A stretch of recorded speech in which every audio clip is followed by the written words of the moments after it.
Alors,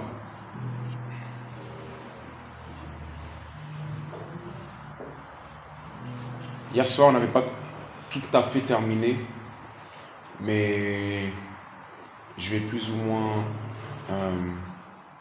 parcourir rapidement la fin de ce qu'on devait voir dans la partie numéro 4, qui était intitulée « Préparer la conquête des territoires promis ». Mais avant ça, je voulais juste savoir, est-ce qu'il y a des questions ou des besoins d'éclaircissement ou des points des commentaires, observations par rapport à tout ce qui avait été dit hier. Si ce n'est pas le cas, j'estime que tout est plus ou moins compris, mais je vais quand même au moins laisser la place. S'il y a des questions ou un point d'observation, je vais peut-être regarder rapidement certaines de tes notes. Il y a peut-être une ou deux choses qui t'ont marqué.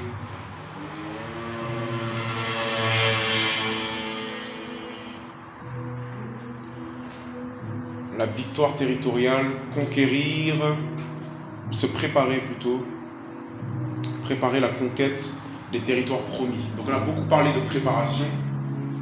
On a vu vraiment Josué le chapitre 1, un peu du chapitre 2, où on voit vraiment les quelques jours avant vraiment qu'ils aillent conquérir la terre promise.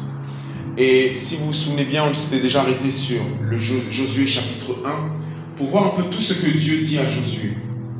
Dieu va bien sûr dire à Josué à partir du verset 3 qu'il doit maintenant se lever et aller pour conquérir la terre qu'il avait promis au travers de la bouche de son serviteur Moïse.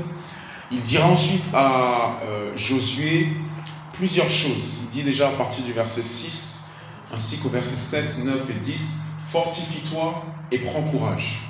Donc c'est très important de réaliser qu'avant que Dieu n'envoie vraiment Josué et les enfants d'Israël, il doit déjà en train de le préparer spirituellement et le préparer mentalement pour ce qui l'attend. Tu sais, quand tu veux commencer une œuvre pour le Seigneur, lorsque tu veux faire sa volonté, ça demande déjà une certaine résolution dans ton cœur. Lorsque Daniel et ses frères hébreux sont arrivés à Babylone, vous allez voir dans Daniel chapitre 1 verset 8 qu'il est dit que Daniel a résolu dans son cœur. Donc le gars, il est venu dans une autre ville, dans un autre pays, une autre contrée, une terre étrangère, où il voyait plein d'idolâtrie. Il voyait que c'était contraire à son éducation, contraire à la loi de son Dieu. Et il s'est déjà préparé mentalement et spirituellement sur la façon dont il allait vivre dans cette terre étrangère. Et donc la Bible dit qu'il a résolu dans son cœur de ne point se souiller par les mets du roi et le vin. Dans tout ce que je veux faire, toute action physique et concrète que je veux poser, mon état d'esprit est d'abord important. Et donc Dieu dit à Josué, ça va être difficile, il va y avoir des morts, il va y avoir de la guerre, ça peut même être terrifiant parfois. Je sais même que le fait de devoir maintenant porter les épaules de Moïse, remplacer ce grand homme de Dieu et faire sa volonté, ça peut être intimidant pour toi personnellement parlant. Moi je soupçonne vraiment que Josué peut-être pouvait être un peu intimidé en prenant cette tâche, parce que Dieu ne cesse de lui répéter « Je serai avec toi comme j'étais avec Moïse ». À un moment donné, il dira aussi à Josué « Aujourd'hui, je vais te magnifier devant le peuple ». Donc aujourd'hui, je vais montrer à ce peuple que toi aussi, je suis avec toi et que tu es grand comme ce fut le cas avec Moïse. Et la façon dont il va faire ça à Josué, c'est en séparant le Jourdain, pour montrer vraiment aux enfants d'Israël que ce n'est pas vraiment Moïse qui fait séparer la mer, c'est Dieu, peu importe qui est la personne établie. Et donc Dieu va notamment dire sans cesse à Josué, fortifie-toi et prends courage. Et donc lorsqu'on parlait de préparer, se préparer, on parlait du fait déjà qu'avant d'aller attaquer quelque chose, avant de faire quelque chose pour le Seigneur, avant de conquérir la promesse, il faut absolument que tu aies la foi. Parce que j'avais énuméré un principe de guerre qui est très très important, c'est que puisque la guerre a un coût, beaucoup de morts, beaucoup d'argent dépensé, beaucoup d'équipements utilisés, etc., etc., celui qui arrive à gagner la guerre sans faire la guerre est le meilleur. Si j'arrive à te vaincre sans avoir à utiliser une arme, si j'arrive à te vaincre sans avoir à prendre mon fusil, si j'arrive à te vaincre sans avoir des dommages collatéraux dans mon camp, des personnes qui meurent, j'ai réussi. Le meilleur moyen de faire ça, c'est d'attaquer ton moral. Donc on avait dit que dans le combat spirituel, la première chose que Satan va faire, le premier soldat qu'il va envoyer au front, c'est la peur. À partir du moment où tu décides, ok, je vais faire ça pour Dieu, attends-toi à faire face au premier ennemi qui s'appelle la peur. On a parlé du fait que la peur, c'est un esprit démoniaque. Ce n'est pas un ami, ce n'est pas une émotion, ce n'est pas un état seulement psychologique. La peur, c'est vraiment un démon. Donc on a vraiment parlé de préparer la foi. Ensuite, je suis venu sur se préparer au niveau de la méditation. La méditation qui est une réflexion profonde, répétée, délibérée et intense. Dans Josué chapitre 1, verset 8, Dieu dit à Josué que ce livre de la loi ne s'éloigne point de toi, mais médite-le jour et nuit. Et puis tu diras que c'est alors que tu auras du succès dans tout ce que tu entreprendras. Quel est l'autre psaume qui parle aussi de la connexion entre la méditation et le succès? Qui s'en souvient? Yes, allez, quelqu'un essaie. Comment? Psaume 118. Caleb, tu dis quoi? Non, c'est 1. Oui, tout simplement psaume 1. Yes. Le psaume 1. Donc on voit vraiment dans le psaume 1, versets 2 à 3, qu'il y a vraiment une connexion entre méditer la parole de Dieu et réussir. Mais pas seulement réussir dans un domaine, réussir dans tout ce que tu entreprends. Et dans ta vie, ah oui, tu vas entreprendre beaucoup de choses à différents niveaux. L'Église entreprend beaucoup de choses à différents niveaux. Et Dieu est en train de dire à Josué, si tu prends du temps pour digérer et intégrer ma parole, tu vas y découvrir vraiment les merveilles qui sont contenues dedans. Tu vas y découvrir des secrets, des principes qui vont te permettre vraiment de réussir dans n'importe quelle chose que tu vas entreprendre. Mais en plus de cela, on avait parlé du fait que la méditation, c'est vraiment laisser la parole atteindre et renouveler ton intelligence. Romains chapitre 12, verset 2. Qui est-ce qui peut me donner ce verset par cœur? Yes. Kadi.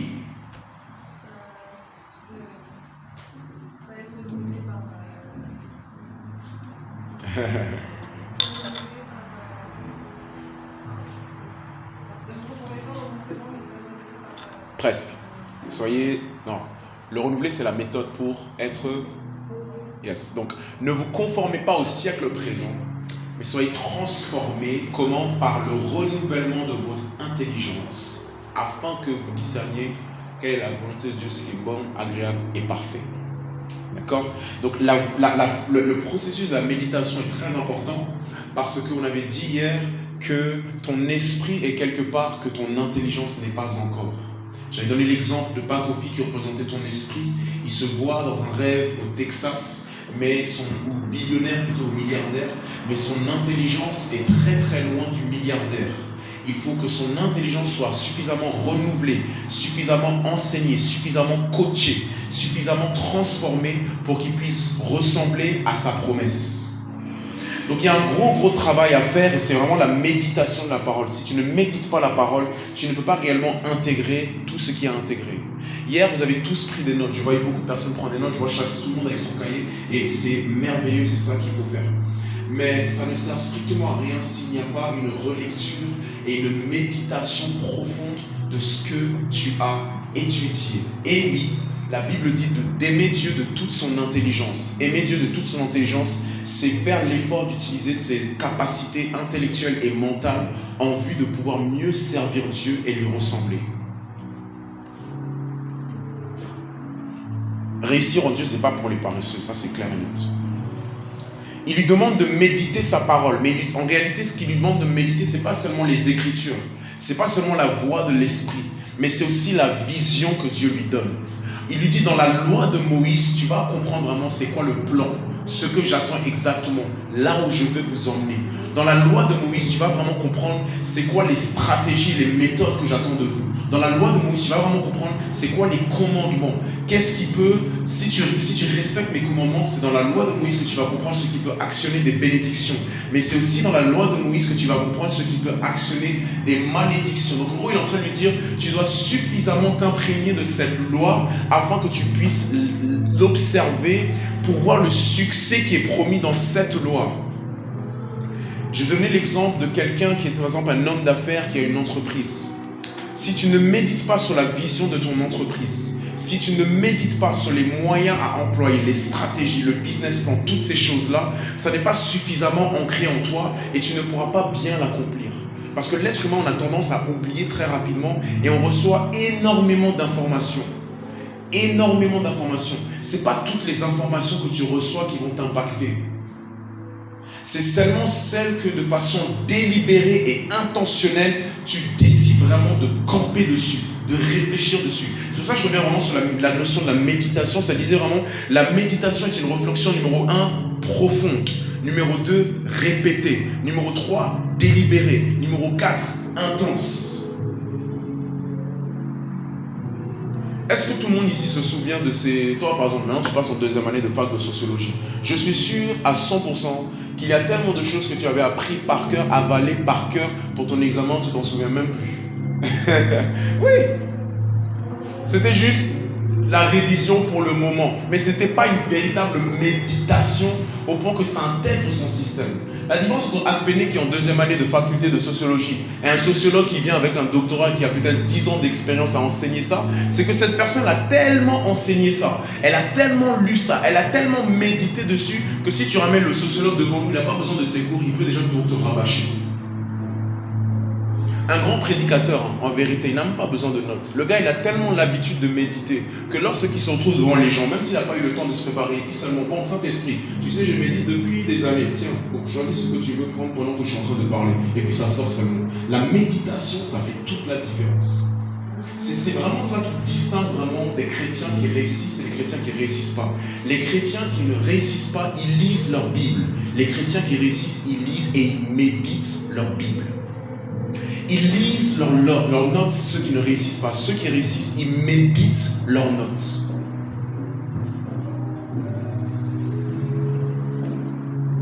Donc la méditation, c'est une autre forme de préparation, c'est super important. Troisième chose en termes de préparation, on avait parlé de l'exploration et l'observation. Josué chapitre 2, verset 1, si on peut aller là-bas rapidement.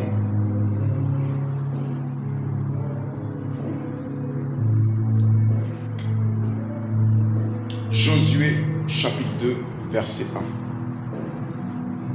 1. Josué, fils de Nun, fit partir secrètement de Sittim 2 espions en leur disant « Allez examiner le pays et en particulier Jéricho. » C'est l'une de mes parties préférées de la partie qu'on avait étudiée hier, franchement. Parce que je trouve que c'est très concret, très pratique et c'est très fort. Dieu a inspiré Josué pour envoyer des espions sur le territoire qu'ils allaient conquérir. La conquête n'a pas commencé tout de suite. La conquête a été précédée par un temps d'observation et d'examen.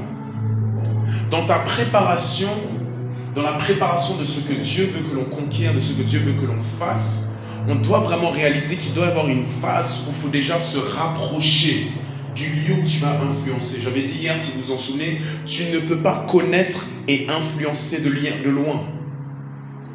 Tu ne peux pas connaître et influencer de loin. Si le Seigneur t'appelle peut-être à établir, je ne sais pas moi, une fondation dans un certain pays, on va dire en Ukraine, par exemple, il y a un moment donné en fait où tu dois te rapprocher des personnes qui sont dans ce pays. Il y a un moment donné où tu dois te rendre dans ce pays parce que tu ne peux pas influencer avec Wikipédia. Ça ne suffira même pas d'influencer suffisamment même avec les réseaux sociaux. À un moment donné, c'est limité. Il faut te rendre sur place. Il faut te rendre sur place. J'avais dit, la promesse ne viendra pas vers toi si tu ne viens pas vers elle. Donc je ne sais pas ce que Dieu a mis dans ton cœur, ce qui te pousse à faire, mais tu es obligé à un moment donné à un autre de te rapprocher. Tu dois faire preuve de proximité parce que ça crée, si vous en souvenez, du réalisme, de la compréhension, de la précision, des bonnes informations, de la stratégie, de la compassion et de la foi. Il y a toujours une différence entre quelqu'un qui est dans la théorie et quelqu'un qui est dans la pratique. Quand tu es dans la théorie, quand c'est juste dans les livres que tu connais quelque chose, c'est pas la même chose que lorsque tu es sur le terrain et tu réalises que je ne pensais pas que c'était comme ça. Paris, c'est toujours beau quand on regarde sur Google, mais quand on est dans les métros et qu'il y a panne de signalisation et puis il y a quoi, colis abandonné, c'est plus aussi doux que quand tu regardais juste sur la photo. Donc il y a vraiment fait dans notre vie, et lorsque Dieu nous emmène à grandir et à se développer, un temps en fait où vraiment il est en train de nous propulser davantage, nous rapprocher davantage du lieu et des personnes qu'on doit réellement influencer.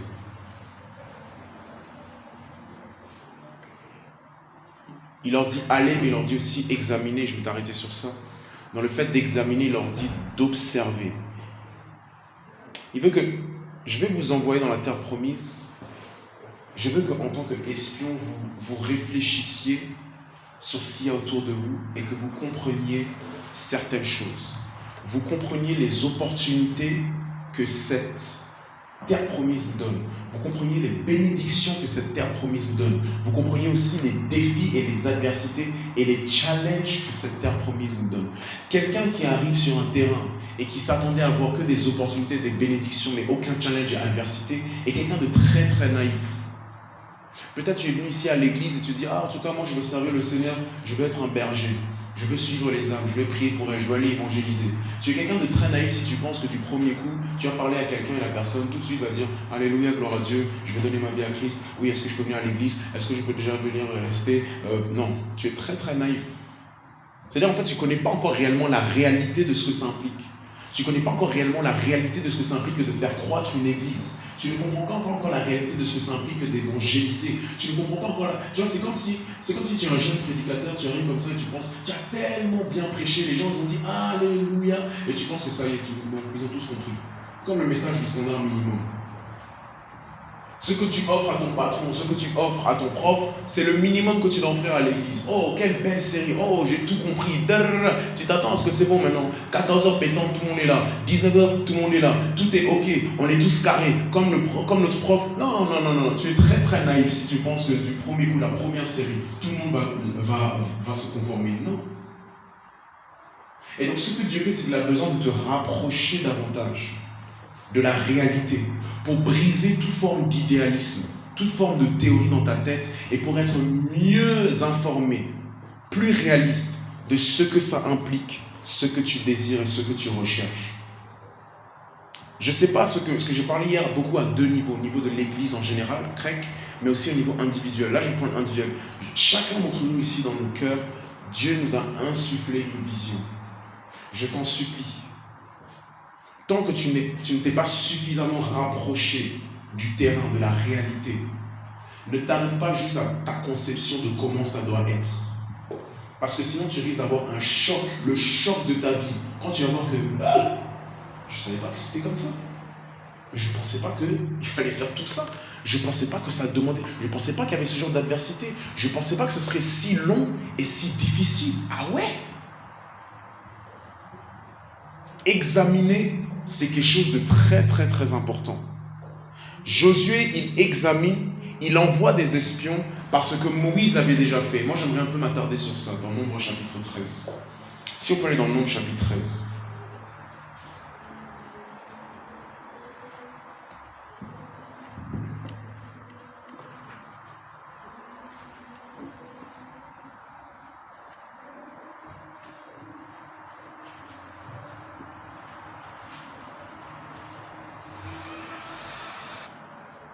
Nombre, chapitre 13, je vais prendre déjà à partir du verset 1, et après je vais aller tout en bas, vers les derniers versets. L'Éternel parla à Moïse et dit, « Envoie des hommes pour explorer le pays de Canaan que je donne aux enfants d'Israël. Tu enverras un homme de chacune des tribus de leur père, tous seront des principaux d'entre eux. » Moïse les envoya du désert de Paran. D'après l'ordre de l'Éternel, tous ces hommes étaient chefs des enfants d'Israël. Maintenant, on va directement tout en bas. On arrive au verset 27. Voici ce qu'ils racontèrent à Moïse. Nous sommes allés dans le pays où tu nous as envoyés. En vérité, c'est un pays où coule le lait et le miel, et en voici les fruits. Mais le peuple qui habite ce pays est puissant. Les villes sont fortifiées, très grandes. Nous y avons vu des enfants d'Anak. Les Amalécites habitent la contrée du Midi. Les Étiens, les Jébusiens et les Amoréens habitent la montagne. Et les Cananéens habitent près de la mer et le long du Jourdain. Caleb fit taire le peuple qui murmurait contre Moïse. Il dit, montons, emparons-nous du pays. Nous y serons vainqueurs. Amen. Mais les hommes qui étaient allés avec lui dirent, nous ne pouvons pas monter contre ce peuple, car il est plus fort que nous. Et ils décrièrent devant les enfants d'Israël le pays qu'ils avaient exploré. Ils dirent, le pays que nous avons parcouru pour l'explorer est un pays qui dévore ses habitants. Tous ceux que nous y avons vus sont des hommes d'une haute taille. Et nous y avons vu les géants, enfants d'Anak de la race des géants. Nous étions à nos yeux et aux leurs comme des sauterelles. Maintenant, Nombre chapitre 14. Je ne sais pas pourquoi, mais j'ai encore envie de le dire. Le fait d'être constamment et de façon répétée, en fait, je suis toujours en train de regarder, appeler la façon dont on est en train d'écouter, et la pensée m'a mis quoi. Le fait d'être constamment exposé à la parole, constamment, même si c'est la même chose, constamment, ça te transforme. Je te dis que ça te transforme. Nombre 14, verset 1. Toute l'assemblée éleva la voix et poussa des cris, et le peuple pleura pendant la nuit. Tous les enfants d'Israël murmurèrent contre Moïse et Aaron, et toute l'assemblée leur dit, que ne sommes-nous morts dans le pays d'Égypte, ou que nous sommes-nous morts dans ce désert? C'est quoi ce français? Pourquoi l'Éternel nous fait-il aller dans ce pays où nous tomberons par l'épée, où nos femmes et nos petits-enfants deviendront une proie? Ne vaut-il pas mieux pour nous retourner en Égypte? Et ils se dirent l'un à l'autre, nommons un chef et retournons en Égypte. Moïse et Aaron tombèrent sur leur visage en présence de toute l'assemblée réunie des enfants d'Israël. Et parmi ceux qui avaient exploré le pays, Josué, fils de Nun, et Caleb, fils de Jephunneh, déchirèrent leurs vêtements et parlèrent ainsi à toute l'assemblée des enfants d'Israël. Le pays que nous avons parcouru pour l'explorer est un pays très bon, excellent. Si l'Éternel nous est favorable, il nous mènera dans ce pays et nous le donnera. C'est un pays où coule le lait et le miel. Seulement ne soyez point rebelles contre l'Éternel et ne craignez point les gens de ce pays, car ils nous serviront de pâture, ils n'ont plus d'ombrage pour les couvrir. L'Éternel est avec nous et ne les craignez point. Verset 10, toute l'assemblée parlait de les lapider lorsque la gloire de l'Éternel apparut sur la tente d'assignation devant tous les enfants d'Israël. Verset 11, et l'Éternel dit à Moïse, jusqu'à quand ce peuple me méprisera-t-il? Jusqu'à quand ne croira-t-il pas en moi? Malgré tous les prodiges que j'ai faits au milieu de lui, je le frapperai par la peste et je le détruirai, mais je ferai de toi une nation plus grande et plus puissante que lui. 13. Moïse dit à l'Éternel, les Égyptiens l'apprendront, eux du milieu desquels tu as fait monter ce peuple par ta puissance, et ils le diront aux habitants de ce pays. Ils savaient que toi, l'Éternel, tu es au milieu de ce peuple, que tu apparais visiblement, toi, l'Éternel, que ta nuée se tint sur lui, que tu marches devant lui le jour dans une colonne de nuée, et la nuit dans une colonne de feu. Si tu fais mourir ce peuple comme un seul homme, les nations qui ont entendu parler de toi diront, l'Éternel n'avait pas le pouvoir de mener ce peuple dans le pays qu'il avait juré de lui donner. C'est pour ça qu'il l'a égorgé dans le désert. Maintenant que la puissance du Seigneur se montre dans sa grandeur, comme tu l'as déclaré en disant, l'Éternel est lent à la colère et riche en bonté. Il pardonne l'iniquité et la rébellion, mais il ne tient point le coupable pour innocent, et il punit l'iniquité des pères sur les enfants jusqu'à la 3e et la 4e génération. Pardonne l'iniquité de ce peuple selon la grandeur de ta miséricorde, comme tu as pardonné à ce peuple depuis l'Égypte jusqu'ici. On arrive jusqu'au verset 23 et 24. Et l'Éternel dit, je pardonne comme tu l'as demandé, mais je suis vivant, et la gloire de l'Éternel remplira toute la terre. Mais je suis vivant, et la gloire de l'Éternel remplira toute la terre. S'il vous plaît, prenons ça à cœur, parce que Dieu est vraiment en train de montrer l'enjeu spirituel dans tout ce qu'il est en train de faire. Dieu a sauvé Israël, non pas pour Israël, mais Dieu a sauvé Israël à cause de toute la terre. La prédication de l'évangile, la révélation de Dieu n'a pas commencé au jour du Nouveau Testament, au jour où Christ est mort et ressuscité, au jour de la Pentecôte. La prédication de l'évangile, la révélation de Dieu, miséricordieux, puissant, qui veut se rattacher à l'humanité, a commencé dès l'Ancien Testament. Il est déjà en train de... C'est déjà l'esprit de l'évangile qui est ici. Il dit au verset 22, tous ceux qui ont vu ma gloire et les prodiges que j'ai faits en Égypte et dans le désert, qui m'ont tenté déjà 10 fois et qui n'ont point écouté ma voix, tous ceux-là ne verront point le pays que j'ai juré à leur père de leur donner. Tous ceux qui m'ont méprisé ne le verront point. Et parce que mon serviteur Caleb a été animé d'un autre esprit et qu'il a pleinement suivi ma voix, je le ferai entrer dans le pays où il est allé et ses descendants le posséderont. Et parce que mon serviteur Caleb a été épris d'un esprit différent. J'ai voulu prendre Nombre au chapitre 13 et chapitre 14 parce que c'est exactement la même chose que Josué qui demande à ses espions de parcourir la terre promise. Sauf que dans le cas de Josué, les espions qu'il a envoyés sont 2 et les 2 reviennent avec un bon rapport parce qu'ils ont bien compris leur leçon et ils ont l'esprit de Josué et de Caleb qui eux avaient aussi donné un bon rapport. Mais vous voyez ici qu'il y a 2 esprits. Dans Nombre chapitre 14, vous voyez que Dieu dit Caleb et Josué, eux, ils avaient un esprit différent. Donc je reprends un peu le contexte. Moïse envoie 12 espions. Ils vont parcourir la terre promise. Ils vont aller examiner avant de conquérir la terre promise. Maintenant, ils reviennent et il y en a 10 qui viennent avec un mauvais rapport et qui sont en train de dire « Ça craint, on ne peut pas gagner, il y a des géants, ils vont nous bouffer tout cru. » En vérité même, on est comme des sauterelles à leurs propres yeux et même à nos propres yeux. Et il y en a 2 autres qui arrivent et qui disent « Non, mais vous dites n'importe quoi, c'est facile, on va pouvoir les vaincre. » Et je peux imaginer Moïse et Aaron complètement confus et dire « Mais vous êtes sûr que vous êtes allés dans le même pays? Comment ça se fait que je vous ai emmenés au même endroit, mais en arrivant, en revenant vers moi plutôt, je n'ai pas le même rapport? » Dieu, il établit les choses clairement, il dit « C'est une question d'esprit. » Il y en a 10 qui avaient un certain esprit et il y en a d'autres qui avaient un autre esprit. Dieu ne voit pas des murmures, des rapports ou des conclusions. Dieu voit avant tout des esprits. Tu sais, parfois quand tu te rapproches sur le terrain, lorsque tu commences à être confronté à la réalité de ce que tu as toujours espéré ou attendu, tu vois peut-être certaines choses qui peuvent t'intimider. Tu peux voir des fois certains challenges. Tu peux voir des fois certaines adversités. Un couple peut-être qui se dit « Oh, notre mariage, ce sera comme à Hollywood. » Ce sera comme... Bon, j'ai pas de couple en tête, donc je ne vais pas en donner. Mais bon, bref. Ce sera comme à Hollywood, ce sera comme dans Disney. Ce sera magnifique. Et dès qu'ils commencent à être ensemble, après quelques années, ils commencent à réaliser que... frère, je commence à avoir un peu marre de tes manières. J'ai supporté ça pendant 1 an, j'ai supporté ça pendant 2 ans. Mais là, ça ne me fait plus la même chose pour moi. C'est comme une fois, j'écoutais le Bishop Dag. Et puis, il racontait une très très belle histoire. Il disait que... En fait, justement, par rapport à ce que je te dis, il disait que, vous savez... Je connais l'histoire d'un couple, ils sont en train de marcher, etc. Et puis ils sont en train de se balader. Et puis la femme, elle trébuche à cause d'une pierre. Et donc le mari, il dit « Oh chérie, ça va ?» Il commence à masser son pied. Et puis il prend la pierre et dit « Mauvaise pierre, comment peux-tu faire ça à ma femme ?» Et puis ensuite il dit « Plusieurs années plus tard, ce même couple commence à se promener sur la même voie. Et la femme, elle marche et elle trébuche à cause de la pierre. Et là le mari dit « Mais chérie, tu ne peux pas faire attention, non ?» Tu vois, les dures réalités. Dans ta tête, tu conçois, oh, ça va être comme un conte de fées. La belle et la bête.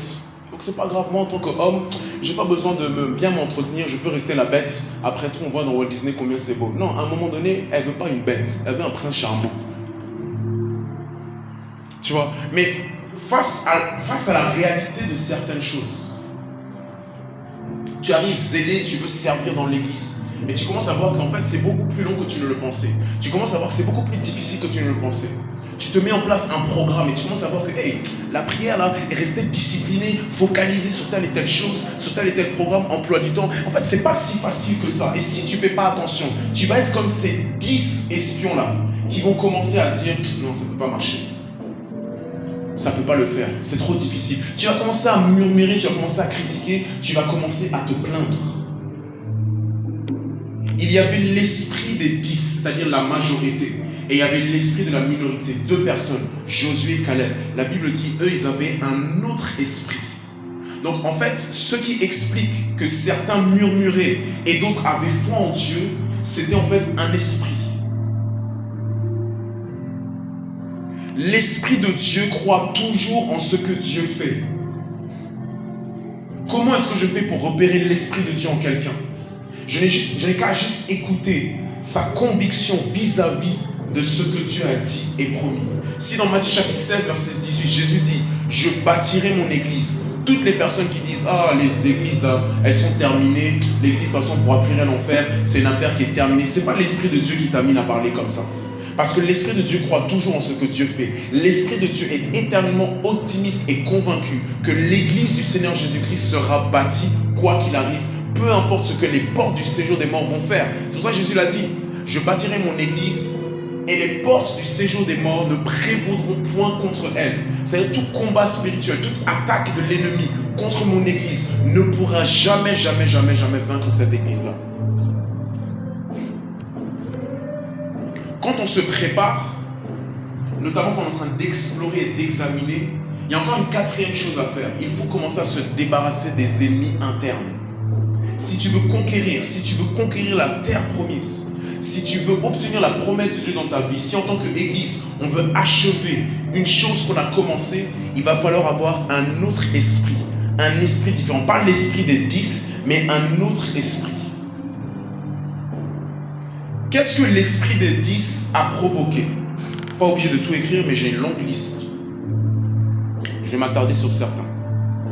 Donc on est vraiment sur Nombre chapitre 14, verset 24. La première fois qu'on leur a demandé d'explorer la terre, ils ont fait une grosse erreur. La deuxième fois, quand Josué les a envoyés, là, ils n'ont pas fait d'erreur. Là, ils ont dit, bon, on a vu commencer, on a vu les challenges, on a vu qu'on manque de ressources, on a vu qu'on n'a pas suffisamment d'argent, on a vu qu'on n'a pas les bonnes connexions. Tu sais, ta plus grande ressource, ce n'est pas l'argent, ta plus grande ressource, c'est les personnes. Parfois, tu as tout l'argent du monde, mais si tu ne connais pas les personnes qu'il faut, tu ne peux pas être connecté pour aller dans certains milieux ou avoir certaines opportunités. Donc ça c'est des challenges et des adversités qu'on peut avoir. On n'a pas les ressources. On n'a pas l'argent qu'il faut. On ne connaît pas les personnes qu'il faut. En fait, c'est plus long, ça demande plus de persévérance. Je suis fatigué, il y a trop de choses qui sont sur moi. Et là, si tu ne fais pas attention, l'esprit qui était sur les 10 commence à reposer sur toi.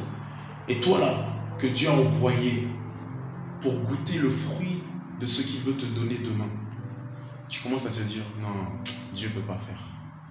Dieu n'est pas capable. La première des choses qu'ils ont commencé à faire, c'est murmurer et critiquer. Murmurer et critiquer. Murmurer et critiquer, c'est la manifestation d'un esprit. Murmurer et critiquer, c'est quoi? J'étais en train d'y réfléchir pendant que je préparais. C'est tout simple. En fait, si tu n'es pas capable de me dire en face ce que tu dis de moi en secret, tu murmures et tu critiques. Ils ont commencé à murmurer contre Dieu. Ils ont commencé à murmurer contre Moïse. Ils ont commencé à murmurer contre Aaron. Ils ont commencé à murmurer contre Josué et contre Caleb. Dieu il est descendu, il a dit, les murmures et les critiques qu'ils sont en train de faire là, c'est un esprit. Les palabres qu'ils sont en train de causer, ils sont en train de parler mal. Ils sont en train de dire certaines choses, ils sont en train de critiquer, ils sont en train de mettre de la pollution dans les oreilles des uns et des autres. Ça là, c'est pas le bon esprit de Dieu. Josué et Caleb, ils avaient un autre esprit. Mais si eux, ils avaient un autre esprit, c'est que les 10 autres là, les 10 esprits là, eux par contre, ils avaient aussi un esprit. Et cet esprit les faisait parler et voir les choses d'une certaine manière. Cet esprit les faisait murmurer et critiquer. Vous savez, ça c'est quelque chose qu'on retrouve souvent dans nos églises.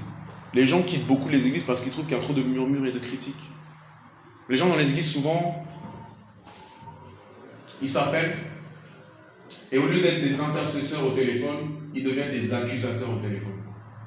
Dieu ne nous a pas appelés à être l'accusateur des frères. L'accusateur des frères, c'est Satan. Nous appelons être des intercesseurs. C'est quoi la différence entre accuser et intercéder pour une personne? Quand tu intercèdes pour une personne, tu parles de la personne à Dieu pour son bien. Quand tu accuses une personne, tu parles de la personne à une autre personne pour son mal. Quand tu critiques et tu murmures, tu n'es clairement pas dans l'intercession. Les deux cas se ressemblent. On est tous les deux en train de parler de la personne. Parce que dans l'intercession, tu es aussi en train de parler d'une personne. Si j'intercède pour Akpéné, je suis en train de parler d'Akpéné. À Dieu notamment. Mais la motivation qui me pousse à parler de Akpéné, ce que je désire, c'est pour le bien d'Akpéné. Quand je suis en train de murmurer ou je suis en train de critiquer, je suis en train aussi de parler de Akpéné, mais pas pour son bien. En fait, la deuxième partie d'aujourd'hui, et je pense que j'aurai le temps de passer dessus, c'est vraiment « Nous sommes en guerre ». C'est vraiment l'intitulé pour la deuxième partie ce soir. Nous sommes en guerre, mais je vais y arriver petit à petit. Et ce qu'on va voir notamment, c'est que cette guerre, elle est avant tout d'ordre spirituel. Mais en fait, vous savez, on dit souvent que tout est spirituel. On dit souvent qu'on est dans une guerre spirituelle. Mais on n'est pas suffisamment conscient. On ne réalise pas en fait ce que le poids, en fait, la portée du fait que tout est vraiment spirituel. Hier, j'avais parlé du fait que lorsque toi, tu vois le ciel, tu ne peux que dire qu'il est bleu. Parce que c'est ça que tu vois. Lorsque Dieu, lui, ouvre ses yeux et qu'on dit à Dieu, « Dieu, que vois-tu » Dieu ne pourra que décrire des esprits. Dieu, cette personne s'est appelée. Que vois-tu? Dieu ne pourra que donner le diagnostic spirituel parce que ses yeux voient que des esprits avant tout. Donc en fait, quand Dieu est en train de voir les enfants d'Israël en train de murmurer, de critiquer, quand Dieu est en train de voir Josué et Caleb qui sont remplis de foi et d'espérance, Dieu ne voit pas juste des personnes en train de parler, Dieu voit des esprits à l'œuvre. Dieu voit des esprits à l'œuvre. Il est impossible de conquérir sa promesse. Il est impossible en tant qu'église, en tant que corps, en tant que collectivité, d'être unis et un pour aller conquérir ce que Dieu nous demande de conquérir. Si déjà à l'intérieur, en fait, il y a l'esprit qui animait les 10. C'est pour ça que dans la préparation, si tu prends Juge, le livre des Juges, lorsque Dieu appelle Gédéon, vous savez que Gédéon, ils sont combattus, au final, ils étaient 300, mais à la base, ils étaient plus de 10 000. Ils étaient plus de 10 000 à la base. Si vous prenez le livre de Juges, je crois que c'est au chapitre 7, 6, 7, ouais. Dieu a appelé Gédéon. Et il dit, c'est toi qui vas diriger l'armée d'Israël pour aller tuer les Madianites et les vaincre. Gédéon pensait que, avec plus de 10 000 hommes, ça va se faire. Et Dieu ne cesse de sélectionner et de réduire le nombre. Dieu dit, non, non, non. Avant que tu n'ailles combattre là, je veux voir les gens avec qui tu t'es associé. Parce que les gens avec qui tu dois t'associer pour aller vaincre, il faut qu'ils aient tous le même esprit. La deuxième chose, cet esprit leur a fait questionner la bonté de Dieu, ses intentions, sa puissance et ses méthodes. Ils ont commencé à mettre en doute la bonté de Dieu. Lorsque tu n'es pas sûr des bonnes intentions de Dieu pour toi, c'est un esprit aussi qui commence à être à l'œuvre. C'est un esprit qui commence à te séduire. Quand tu n'es plus trop sûr de Jérémie chapitre 29 verset 11 qui dit « Car je connais les projets que j'ai formés pour vous, projets de paix et non de malheur. » Quand tu lis ça, tu te dis « Seigneur, tu es sûr que tu connais ?» et tu es sûr que ces projets de paix et non de malheur, moi j'ai l'impression que c'est plutôt projet de malheur et non de paix. Tu vois, quand ces genres de pensées-là arrivent, c'est un esprit. Hier, j'ai beaucoup parlé de ça. On doit réaliser, on a besoin de délivrance. Il y a pas mal d'esprits qui viennent nous souffleter des choses. Jésus l'a dit aux pharisiens, vous avez pour père le diable et vous faites ce que vous le voyez faire. Donc tout ce que les pharisiens faisaient, c'est en fait, c'est-à-dire critiquer Jésus, être tellement religieux, être plein d'orgueil, vouloir se montrer devant tout le monde. Tout ce que les pharisiens faisaient, c'était en fait le produit de choses qu'ils voyaient Satan faire. C'était des voix qu'ils entendaient. De la même façon, toi, tu as des visions. De la même façon, tu as une image, je me vois faire ça, ou je vois ça, je vois tel dessin, je vois telle écriture, etc. C'est la même façon que les enfants de Satan, ils voient aussi des choses. Satan leur souffle des choses. Les pensées, c'est des voix, c'est des soufflements, des murmures de l'ennemi, d'esprit qui commencent à te parler.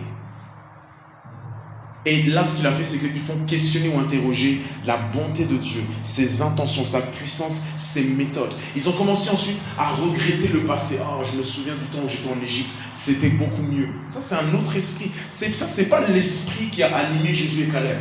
L'esprit de Dieu te fait toujours regarder vers l'avant. L'esprit de Dieu ne va jamais te rendre tellement nostalgique que tu as envie de retourner en arrière. Avec Dieu, on avance toujours, on ne retourne pas en arrière. D'où me viennent ces pensées ? Pourquoi je commence à réfléchir comme ça? Pourquoi est-ce que j'ai cet état d'esprit? Demande à Dieu, Seigneur, qu'est-ce que tu vois? Dieu va te dire, je vois l'esprit qui était sur les 10.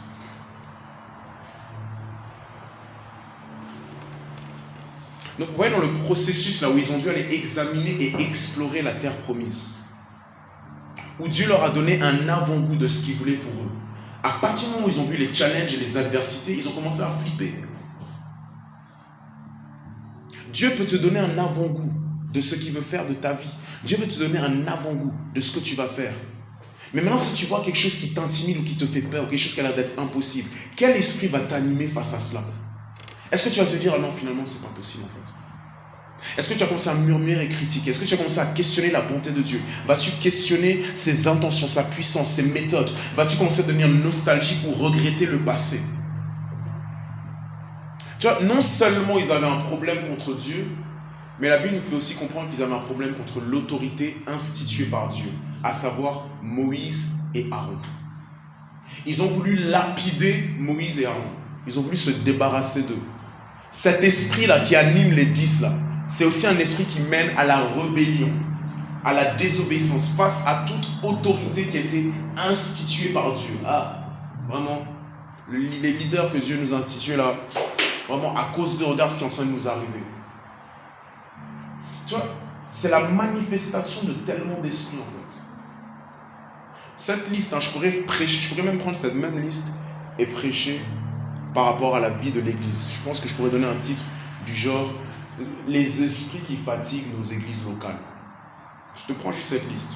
Dans nos églises locales, il y a souvent des murmures et des critiques. Nous n'intercédons pas pour les gens, mais nous accusons et nous parlons des gens. Nous n'osons pas leur dire en face ce que nous disons en secret. Selon Nombre chapitre 14, verset 24, lorsque je lis, c'est un esprit qui anime les gens à murmurer et critiquer. Dans nos églises, nous avons certains qui se rebellent contre l'autorité instituée par Dieu. C'est un esprit, tu vois. Ça, c'est caractéristique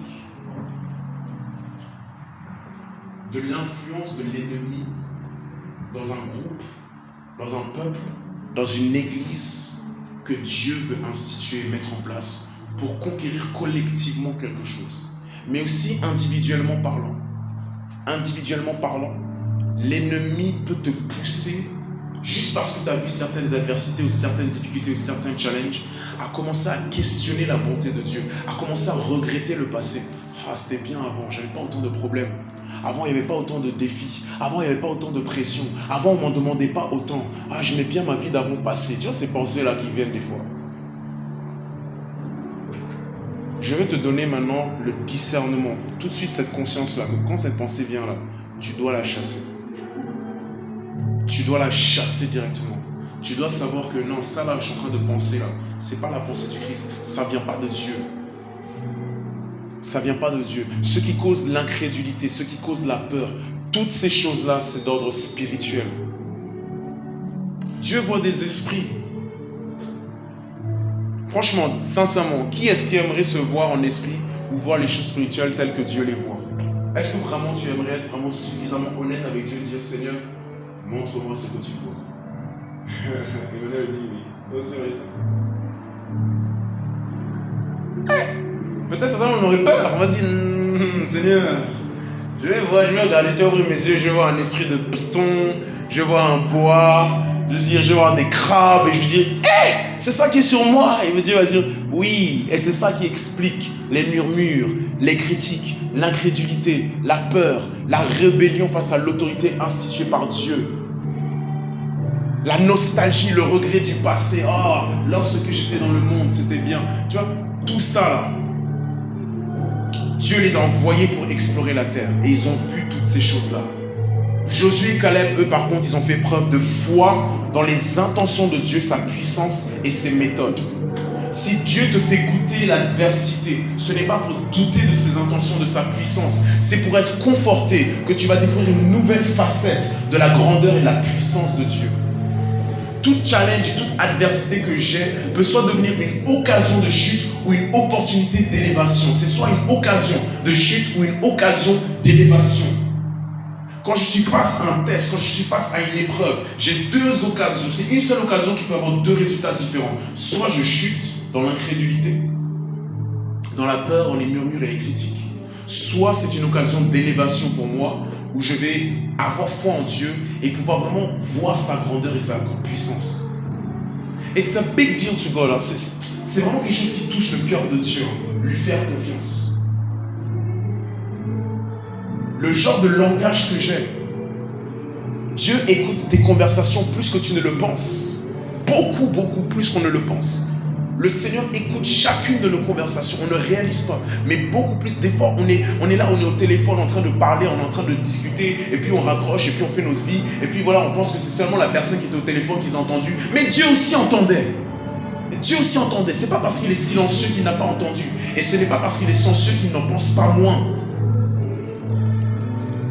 Vous imaginez tout ce que Dieu a fait pour aller délivrer Israël d'Égypte? 40 ans dans le désert, maintenant il y a 10 personnes et toute la nation qui ne croit plus en lui. Et puis il dit Moïse, c'est bon, j'en ai marre, j'en ai jusque là, ok, allez, je vais tous me débarrasser d'eux, je te reprends avec toi, je vais faire une seule nation. Sérieux Seigneur? Ouais, c'est comme ça, c'est important pour moi. J'aime pas ça, ça me plaît pas. Lorsque je t'appelle à conquérir ce que je t'ai promis que tu vas conquérir, je veux que tu adoptes un autre esprit, pas l'esprit des 10, pas l'esprit qui mène à l'incrédulité, la peur, la violence, la division, contaminer et polluer les autres, la désobéissance, l'ingratitude, une mauvaise perception de soi. Voilà ce que j'écris par rapport à ça. Parce qu'ils ont dit, on est comme des sauterelles à nos propres yeux et à leurs propres yeux. Voilà ce qui est dit. Tu es petit à tes propres yeux parce que Dieu est petit à tes yeux. Tu es petit à tes propres yeux parce que Dieu est petit à tes propres yeux. Par contre, ceux qui avaient la bonne perspective, Josué et Caleb, ils le disent, nous le pouvons parce que Dieu le peut.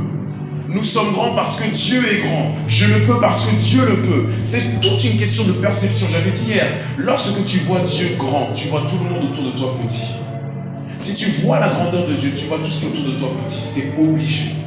La notion de la vision que j'ai de Dieu, la taille que je donne à Dieu va déterminer la taille que je donne à tout ce qu'il y a autour de moi. Si je vois Dieu comme un grand de 3 mètres, 5 mètres, 10 mètres, tout ce qui est autour de moi, je vois que c'est des petites collines à surmonter. Donc vous voyez que ce verset, vraiment, il explique que ce n'est pas juste des comportements, c'est des esprits. En fait, il faut qu'on soit tellement spirituel que même au sein de l'église, quand tu vois certains comportements, tu n'as pas seulement, tu ouvres les yeux, tu vois esprit. Tu vois esprit. Tu vois esprit. Quand tu vas chez le radiologue et qu'il te fait passer une radio et qu'on te montre le scanner là, qu'est-ce que tu vois? Tu vois des os. Parce que la machine a été faite de sorte à ce qu'on puisse percer le corps et voir une certaine perspective, celle des os. Toi et moi, on n'a pas les yeux pour voir nos os là, tels que la radio, elle voit les os. Mais elle a été faite d'une manière pour voir les os. Quand tu vas faire une échographie, même chose, la machine a été conçue de sorte à ce que tu puisses voir une autre perspective. Et donc Dieu aussi, ses yeux, sa vision, c'est comme une machine aussi qui permet de voir un autre aspect. Pas les os, pas l'échographie dans le ventre, mais l'esprit. Et c'est ça quand on prie Seigneur, un esprit de révélation. Ça nous permet aussi d'avoir cette perspective-là. On ouvre les yeux, on voit un esprit. On voit un esprit. Critique, murmure, c'est un esprit.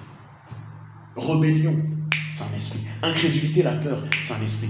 Polluer, contaminer les pensées des gens, c'est un esprit.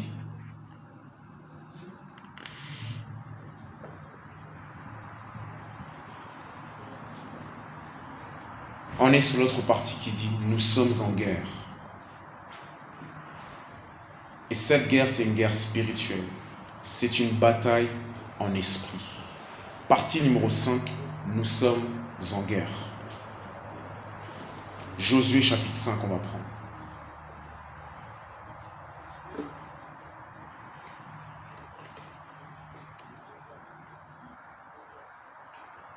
Josué chapitre 5.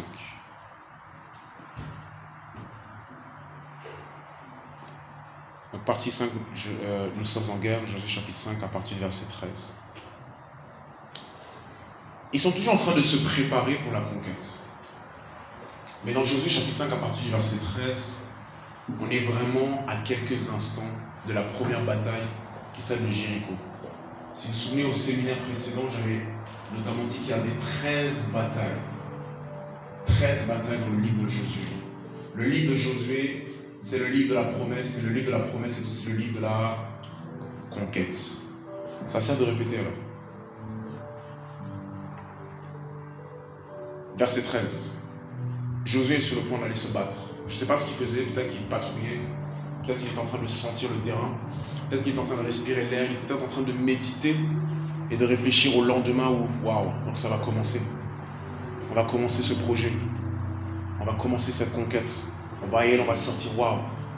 Tout ce pourquoi j'ai dépensé, toute la préparation que j'ai mise, toutes ces années de méditation, de réflexion, d'études bibliques, d'enseignement, de prière, d'évangélisation, de jeûne, de semences. Waouh, le jour fatidique arrive. Je suis prêt, je vais y aller. Et Dieu va lui apparaître pour lui dire, attends, avant d'y aller, il y a encore une information que tu dois comprendre par rapport à cette guerre-là. Comme Josué était près de Jéricho, il leva les yeux et regarda. Voici, un homme se tenait debout devant lui, son épée nue dans la main. Il alla vers lui et lui dit, es-tu des nôtres ou de nos ennemis? Il répondit, non, mais je suis le chef de l'armée de l'Éternel. J'arrive maintenant. Josué tomba le visage contre terre, se prosterna et lui dit, qu'est-ce que mon Seigneur dit à son serviteur? Et le chef de l'armée de l'Éternel dit à Josué, ôte tes souliers de tes pieds, car le lieu sur lequel tu te tiens est saint. Et Josué fit ainsi. Verset 14, il est dit, non, mais je suis le chef de l'armée de l'Éternel. J'arrive maintenant. Josué tomba le visage contre terre, se prosterna et lui dit, qu'est-ce que mon Seigneur dit à son serviteur? Franchement, ce passage, je ne sais pas pourquoi, mais je suis trop attiré par lui, versets 13 à 15. Mais je comprends que le grand général, le généralissime Josué, le chef de l'armée d'Israël, se prosterne devant le véritable général. Amen. Oh, beautiful, so beautiful. Je reprends ce que je viens de dire. Le général Josué, chef de l'armée d'Israël, le leader que Dieu a établi pour conquérir la terre promise, se prosterne devant le véritable général, le véritable chef. Dieu vient pour lui rappeler, c'est moi le big boss, c'est moi qui décide, c'est moi qui vous dirige. Tu fais en réalité partie de mon armée qui est très vaste et très grande. C'est moi qui commande. Cette guerre-là, c'est ma guerre. Je suis avec toi et c'est moi qui va conquérir pour que tu puisses vaincre. Combien es-tu convaincu de la présence de Dieu? À partir du moment où Josué se prosterne devant Dieu, devant ce chef de l'armée de l'Éternel, cet ange-là, cette révélation-là, il est en train vraiment de dire, Seigneur, je suis ton serviteur, c'est toi le big boss, c'est toi réellement le commandant. C'est comme si moi, en tant que pasteur, j'ai une révélation de Jésus et je me prosterne et je dis, Seigneur, ta brebis est devant toi. Comme pour dire, Seigneur, c'est véritablement pas moi le berger de Craig Paris, c'est toi qui es le berger. C'est comme si tu es chef d'entreprise et tu te retrouves dans le Seigneur Jésus, tu dis, Seigneur, ton employé se prosterne devant toi. C'est toi réellement le chef d'entreprise de cette boîte. Seigneur, ton évangéliste s'agit pour toi. C'est toi réellement qui es l'évangéliste de cette évangélisation. C'est toi réellement qui es aux commandes. David dit quelque chose de magnifique. En fait, on parlait à David, on lui disait, tout le monde sait comment tu menais les guerres de l'Éternel. Les guerres de l'Éternel. J'aimerais qu'on puisse lire l'Ancien Testament avec les yeux du Nouveau Testament. Dans Éphésiens chapitre 6, verset 12. En fait, thank you Jesus, quand vous lisez en fait le Nouveau Testament, vous allez voir en fait que c'est pas parce qu'il n'y a plus de guerre physique comme on voit dans l'Ancien Testament que la guerre s'est terminée. Non, le Nouveau Testament en fait, il vient révéler c'était quoi la véritable guerre en fait. Le Nouveau Testament en fait, vient nous montrer réellement en fait, que toutes les guerres que vous voyez dans l'Ancien Testament avec David et avec Josué, en réalité c'était des guerres spirituelles de l'Éternel. Et ça, je vais vous le prouver. Je vais vous le prouver pour que vous sachiez et que l'on sache que toute guerre, toute conquête que Dieu nous pousse à faire, la conquête de la maîtrise de soi, la conquête de ta propre pureté, ton intégrité, la première conquête dont on avait parlé, que Christ puisse te conquérir, c'est une guerre spirituelle. Oh, j'arrive pas à gérer mes pulsions, j'arrive pas à gérer mes hormones, ou des fois j'ai peur, je fuis, je crains, je suis timide, etc. Ça là, tout ça là, c'est spirituel avant tout. C'est spirituel avant tout. C'est spirituel avant tout. Dieu vraiment se révèle à Josué pour lui dire, Josué, je sais que toi tu es prêt pour aller combattre à Jéricho, mais je viens te dire, nous aussi on est prêts. Je suis prêt. Les anges sont prêts. Regardez la révélation qu'il a de lui. La révélation qu'il a de lui, c'est pas, il n'a pas une révélation d'un buisson ardent. Il a la révélation d'un chef de guerre qui a aussi une épée. À un tel point que Josué n'a pas réussi au début à percevoir que c'était Dieu, que c'était le chef de l'armée de l'Éternel. Il n'a pas pu percevoir que c'était en fait un être spirituel. Et donc il lui dit, es-tu des nôtres ou es-tu avec nos ennemis? Il ne l'avait pas vu tout de suite en fait. Jusqu'à ce qu'il ne lui dise. Et à partir du moment où il lui a dit, elle a dit, oh là là, ok, d'accord, ça marche. Pourquoi est-ce qu'il se révèle à lui sous la forme d'un guerrier? C'est vraiment pour lui dire que je m'inscris dans ton contexte, je m'associe à la guerre que tu t'associes. Et en réalité, la guerre que tu es en train de mener, c'est moi réellement qui est le commandant et le chef. C'est très important d'avoir la dimension spirituelle de ce que l'on fait.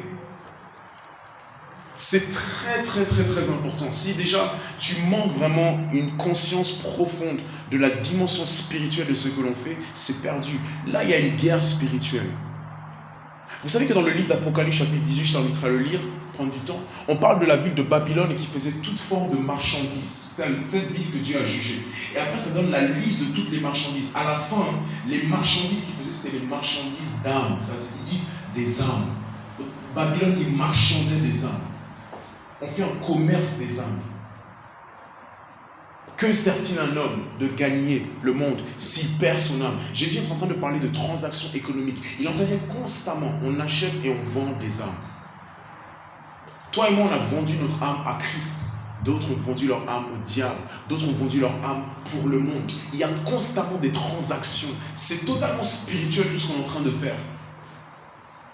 Totalement spirituel. La croissance spirituelle dans ta vie, la compréhension de Dieu, la guérison de ton âme, de certaines expériences passées que tu as eues, c'est spirituel. Il y a un esprit qu'on appelle un esprit d'infirmité. Tu sais comment il vient, l'esprit d'infirmité? Il vient par les maladies de l'âme. Pourquoi est-ce que la Bible dit dans Proverbes chapitre 4, verset 23, gardez plus que tout votre cœur? Parce que lorsque vous laissez des brèches et des trous dans votre cœur, vous permettez à un esprit d'infirmité de venir vous assaillir, de maladies de l'âme. Et tu n'es pas bien dans ton âme. Tu es toujours meurtri, tu es toujours triste, tu ne fais plus confiance à qui que ce soit.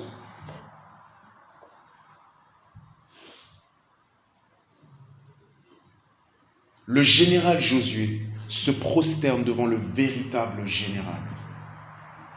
Si nous ne sommes pas convaincus que Dieu est à la baguette, que Dieu est le capitaine de ce qu'on fait, et qu'il y a une dimension hautement spirituelle dans ce qu'on fait, on ne va pas gagner la guerre.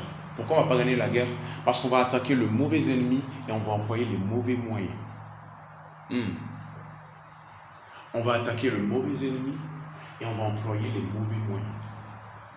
Si tu ne sais pas que la guerre est spirituelle, déjà tu vas te tromper d'ennemi.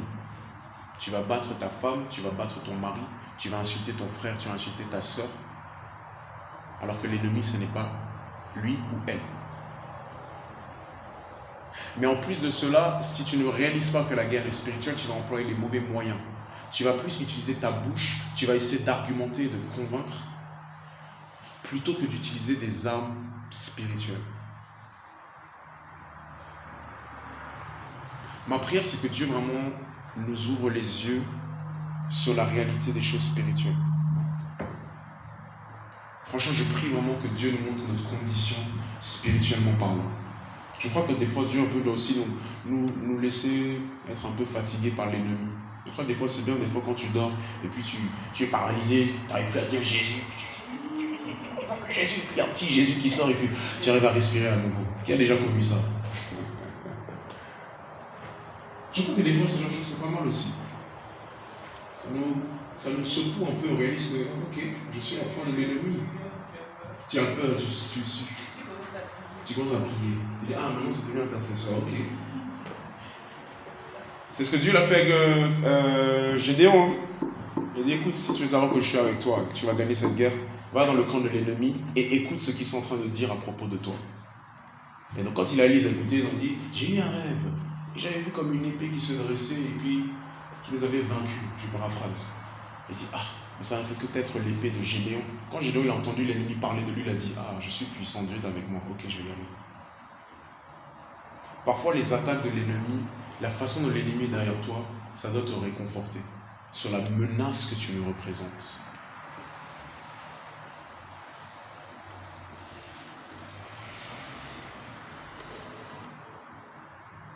J'aimerais qu'on puisse lire quelques passages pour qu'on puisse davantage voir la réalité des choses spirituelles.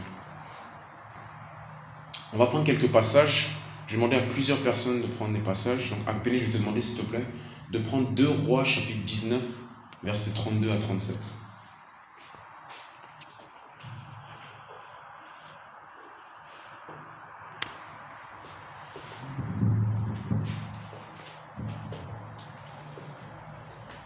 Tu vas m'aider, tu pourras lire au micro, comme ça on fera tous attention, on va pas t'entendre. Ensuite, Caleb, s'il te plaît, si tu peux préparer 1 Roi, chapitre 22, versets 13 à 22.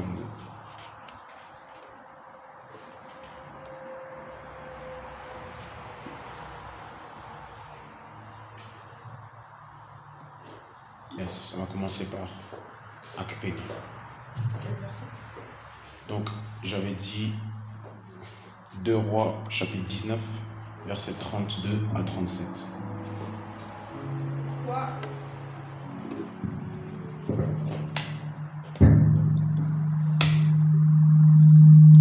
Attends, éteins-le.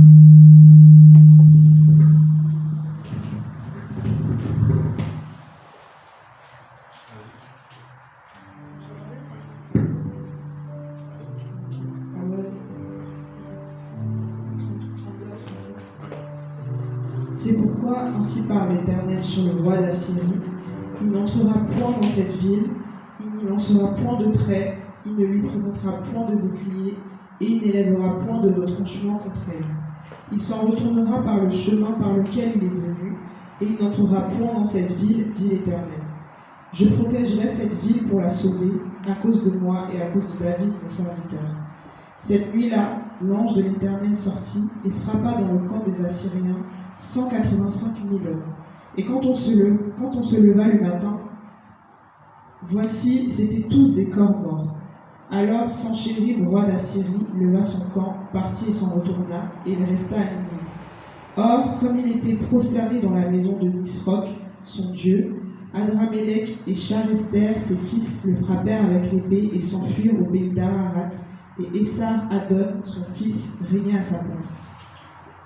Donc, on a ici le roi d'Israël qui a peur parce qu'ils vont être attaqués par la Syrie. Et Dieu envoie un ange qui va tuer 185 000 hommes.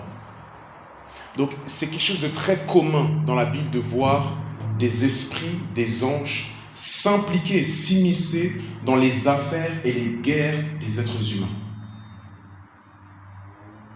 C'est-à-dire que dans nos vies à nous aussi, et dans l'œuvre à laquelle l'Église est appelée, on doit réaliser qu'il y a des anges, il y a des esprits, bons mais aussi mauvais, qui sont hautement impliqués dans nos affaires, dans ce qu'on est en train de faire.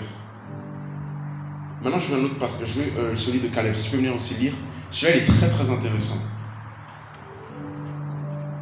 1 Roi, chapitre 22, versets 13 à 22. Écoutez très bien, s'il vous plaît. Le messager qui était allé appeler Michel lui dit: les prophètes sont unanimes pour prédire du bien au roi. Que ta parole soit donc pareille à celle de chacun d'eux. Annonce du bien. Michel répondit: l'Éternel est vivant, je communiquerai ce que l'Éternel me dira. Lorsqu'il fut arrivé vers le roi, celui-ci lui dit: Michel, devons-nous aller attaquer Ramoth en Galade ou devons-nous y renoncer? Il lui répondit: monte-y, tu connaîtras le succès et l'Éternel la livrera entre les mains du roi. Le roi lui dit: combien de fois me faudra-t-il te faire jurer de ne me dire la vérité, de ne me dire que la vérité au nom de l'Éternel? Michel répondit: je vois tout Israël dispersé sur les montagnes, comme des brebis qui n'ont pas de berger. Et l'Éternel a dit: ils n'ont pas de seigneur, que chacun retourne au père chez lui. Le roi d'Israël dit à Josaphat: ne t'ai-je pas dit, il ne prophétise rien de bon sur moi, il ne prophétise que du mal. Michée ajouta: eh bien, écoute donc la parole de l'Éternel. J'ai vu l'Éternel assis sur son trône, et tous les corps célestes debout près de lui, à sa droite et à sa gauche. L'Éternel a dit qu'il va persuader Akab de monter à Ramoth en Galade afin qu'il meure. Ils ont répondu l'un d'une manière, l'autre d'une autre. Amen. Amen. Tu as lu 1 Roi, chapitre quoi? 22, verset 13 à 20. 13 à 20. De quand il parle des esprits qui montent, c'était où?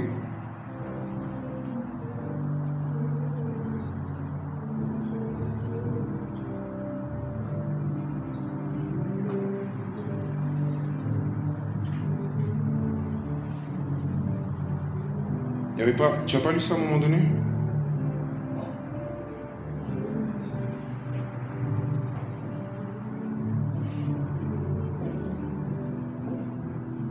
Ah, ok, merci. On va prendre à partir du verset 20. Relis verset 20 et ensuite 21 à 22. L'Éternel a dit qu'il va persuader Akab de monter à Ramoth en Galade, afin qu'il y meure. Ils ont répondu l'une d'une manière, l'autre d'une autre. Maintenant, regardez le verset 21, vas-y. Mais un esprit est venu se présenter devant l'Éternel. Donc, un esprit vient se présenter devant l'Éternel. C'est quelque chose de commun de voir Dieu discuter, soit avec Satan ou des esprits mauvais. Devant l'Éternel et a dit, moi je vais le persuader. Et l'Éternel lui a dit, comment? Je vais sortir, a-t-il répondu, et je vais être un esprit de mensonge dans la bouche de tous ces prophètes. L'Éternel a dit, tu le persuaderas, tu vas y parvenir. Verset 23. Sors et agis de cette manière.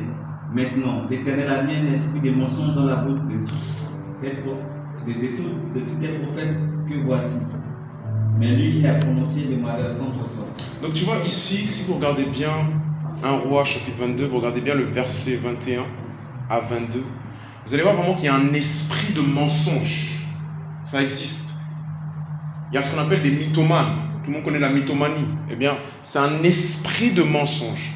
Et Dieu dit, je vais utiliser un esprit de mensonge dans la bouche de tous les prophètes. Comme ça, lorsque ces prophètes vont parler au roi Akab, ils vont lui donner plein de mensonges, de mauvais conseils, de mauvaises directions. Et donc Akab, il se retrouve assis et commence à demander aux prophètes qu'est-ce qu'il doit faire. Et il commence à lui parler, à prophétiser, mais sauf qu'il ne prophétise pas par l'esprit de Dieu, mais par un esprit de mensonge. Le souci, c'est que ce qui est arrivé à Akab dans sa vie, c'est à cause d'un complot, d'une discussion, d'une décision que Dieu a prise avec un mauvais esprit. Et le mauvais esprit, il a dit, je vais aller influencer Akab. Je vais moi-même le séduire avec des mensonges pour qu'il soit perdu et que tu puisses le juger et le frapper. Donc on voit encore ici que comment un esprit arrive vraiment à influencer. Merci. Comment un esprit arrive à influencer le cours des choses. Le combat, il est réellement spirituel. Le combat, il est réellement spirituel. Dans la Bible, on ne cesse de voir de l'interaction entre les esprits et les êtres humains. Dans Genèse chapitre 6, on voit même des anges déchus avoir des relations sexuelles avec les filles des hommes.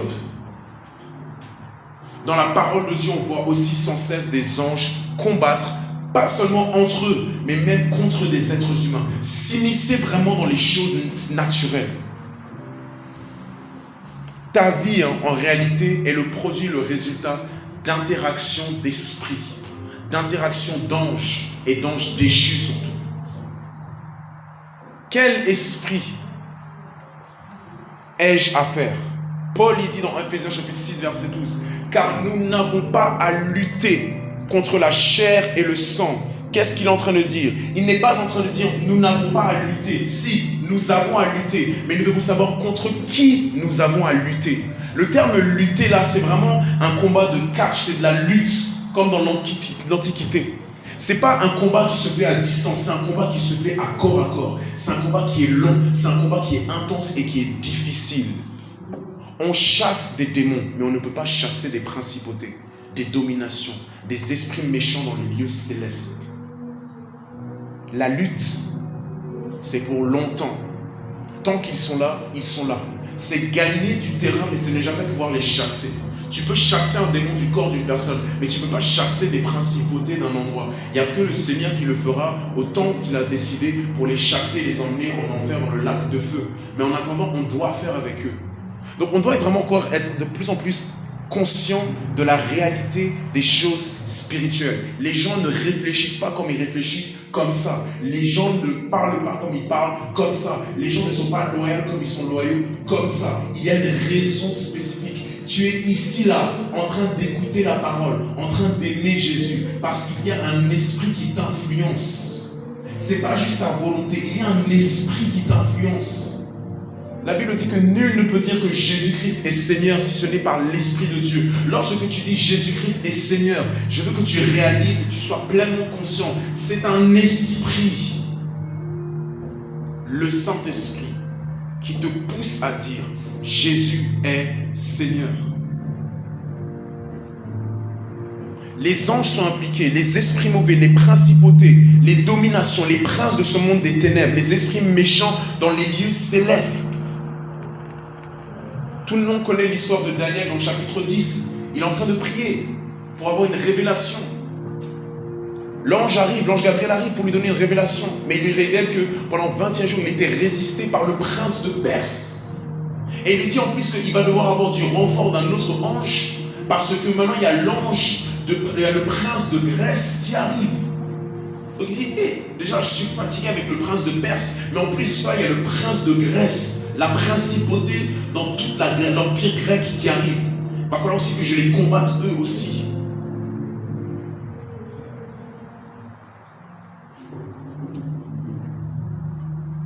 On va prendre 1 Jean chapitre 5 verset 19.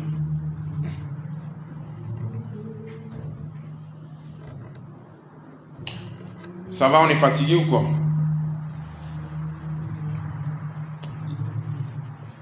Frère, ça va?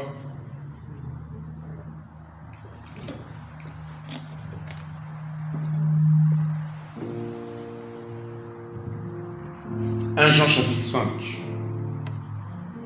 verset 19.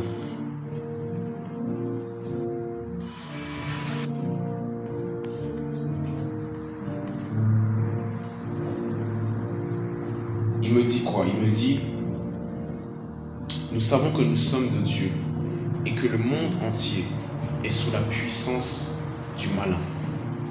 Le monde entier est sous la puissance du malin. Donc on garde 1 Jean chapitre 5 verset 19. Maintenant on va prendre Luc 4 verset 6 et après on va prendre Éphésiens 2:2. Luc 4 verset 6 maintenant. À partir du verset 5. Luc chapitre 4 à partir du verset 5 à 6. Le diable l'ayant élevé lui montra en un instant tous les royaumes de la terre. C'est surnaturel, il lui montre en un instant tous les royaumes de la terre. Et il lui dit, je te donnerai toute cette puissance et la gloire de ces royaumes, car elle m'a été donnée et je la donne à qui je veux. Donc le monde là dans lequel tu te trouves, les pays que tu vas visiter en touriste, la ville et le quartier où tu vis, la Bible me révèle que c'est sous la puissance du malin. Il est ce qu'on appelle le prince de ce monde. C'est lui qui régit ce monde. Et il révèle que la puissance et la gloire de ces royaumes, tout ce qui constitue les systèmes de ce royaume, lui appartiennent. Une chose ne peut pas arriver si Satan n'en donne pas l'autorisation, à moins qu'il y ait une puissance au-dessus de Satan. Netflix ne peut pas sortir certains films si Satan n'en donne pas l'autorisation.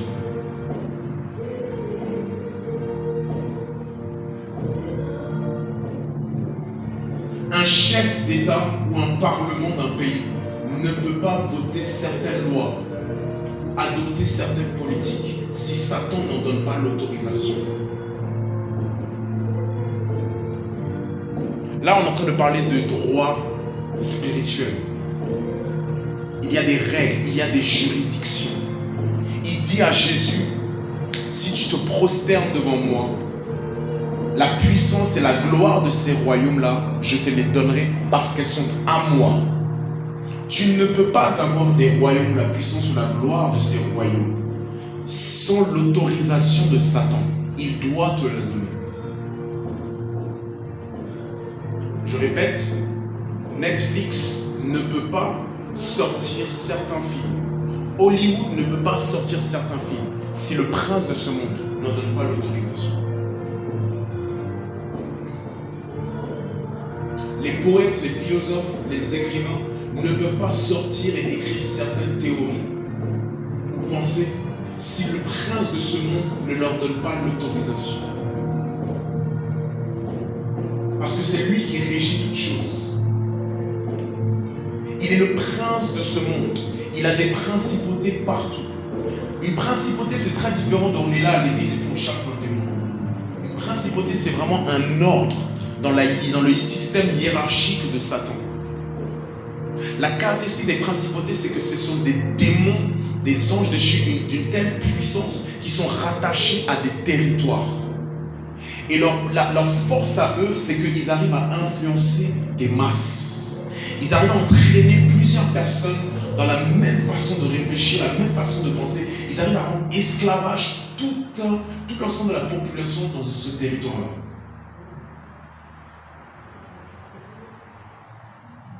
Donc, vous savez, dans notre pays, il y a certains pays au niveau des Caraïbes, vous savez, justement c'était une soeur qui me disait ça, elle me disait, Gilbert, avec son accent un peu portugais comme ça, elle disait, ah non, toi, je veux pas que tu ailles dans certains pays lusophones. Il faut que tu sois marié d'abord et bien rempli de l'Esprit de Dieu.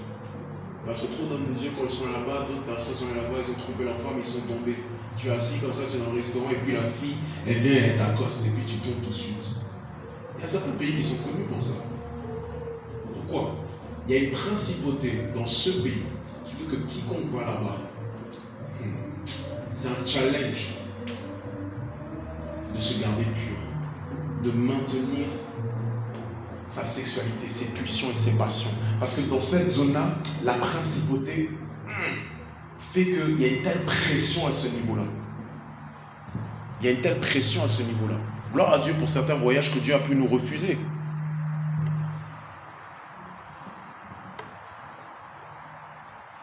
Donc, tout ça là, c'est à Satan. Tout ça là, ça lui appartient. Tu ne peux pas revendiquer certaines nations si tu ne le fais pas au nom d'une autorité, d'une puissance qui a le droit de déloger Satan. Quand on dit au nom de Jésus, ce n'est pas juste une incantation, une formule magique de puissance, genre on est des marabouts, des féticheurs en Christ. Au nom de Jésus, c'est aussi venir dire, Satan, en matière de droit spirituel, ce papier-là, cette ordonnance-là, cette feuille-là qu'on appelle le nom de Jésus, il est écrit qu'elle a cloué toute principauté à la croix.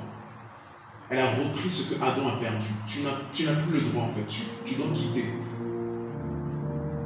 Il y a une occupation illégale de certains lieux parce que le nom de Jésus, par vertu de ce qu'il a fait, revendique et reprend ce qui est à toi. Si tu ne vas pas dans le nom de Jésus, envoyé par Jésus, pour le représenter, pour gagner une âme ou faire quoi que ce soit, tu vas perdre directement. Moi, c'est ça où j'ai réfléchi, je me suis dit, wow. Donc Daniel, en fait, par exemple, il était vraiment un système vraiment haut placé dans le gouvernement de Babylone. Si c'est le prince de ce monde qui régit ces systèmes-là, et qu'il faut l'autorisation de Satan pour y aller, c'est qu'il a fallu vraiment que ce soit l'appel de Daniel pour être là-bas. C'est-à-dire que son appel lui a donné l'autorisation de se trouver là-bas et de vaincre et de gagner pour Jésus-Christ.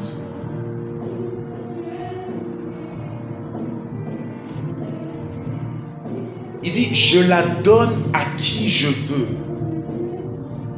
Donc ça m'appartient. Leur gloire là, ça m'appartient. Certaines stars ne peuvent pas être des stars dans le showbiz si Satan ne donne pas l'autorisation. À moins que ce soit un appel et tu viens sous l'autorisation par le nom de Jésus-Christ. Là, il n'y a pas de souci. Mais si tu n'as pas cette autorisation du Seigneur, tu ne peux pas être une star du showbiz ou arriver à un certain niveau de gloire dans ce monde sans que Satan ne te le donne. C'est biblique. Et là, ça coince. Peut-être dans notre pensée, parce qu'on est là en train de regarder MTV, on est en train de regarder MCM, on est en train de regarder Netflix, on est en train de regarder les Grammy Awards, on est en train de regarder le Festival de Cannes, on est en train de regarder toutes ces personnes-là qui ont un certain niveau de gloire, et puis c'est difficile pour nous de concevoir que là où Jésus a refusé une transaction, eux ils ont dit oui. Quoi? Monsieur Bis et Madame Bis et Lisa, vraiment? Ils ont fait une transaction avec Satan? C'est soit ça, ou il y a un appel, c'est l'un des deux. Toutes ces choses-là appartiennent à l'ennemi. Toutes les nations appartiennent à l'ennemi. Mais en Jésus-Christ, on les reprend, on les revendique. C'est pour ça que dans le livre d'Apocalypse, il dit que les royaumes de ce monde sont maintenant les royaumes de notre Seigneur Jésus-Christ. Il les reprend. Notre but et ton but, c'est de reprendre ces royaumes, de reprendre ces milieux, reprendre ces personnes, reprendre ces nations, reprendre ces noms à Jésus-Christ. Et dans le nom de Jésus, quand tu viens dans le nom de Jésus-Christ, tu es en train de dire j'ai l'autorisation. Donc quelqu'un qui n'a pas été appelé par Dieu à venir dans un certain milieu, il ne peut pas dire dans le nom de Jésus-Christ. Ils vont lui dire où est ton autorisation? Ils vont chercher dans leur poche, ils vont dire j'ai pas d'autorisation, je me suis autoproclamé.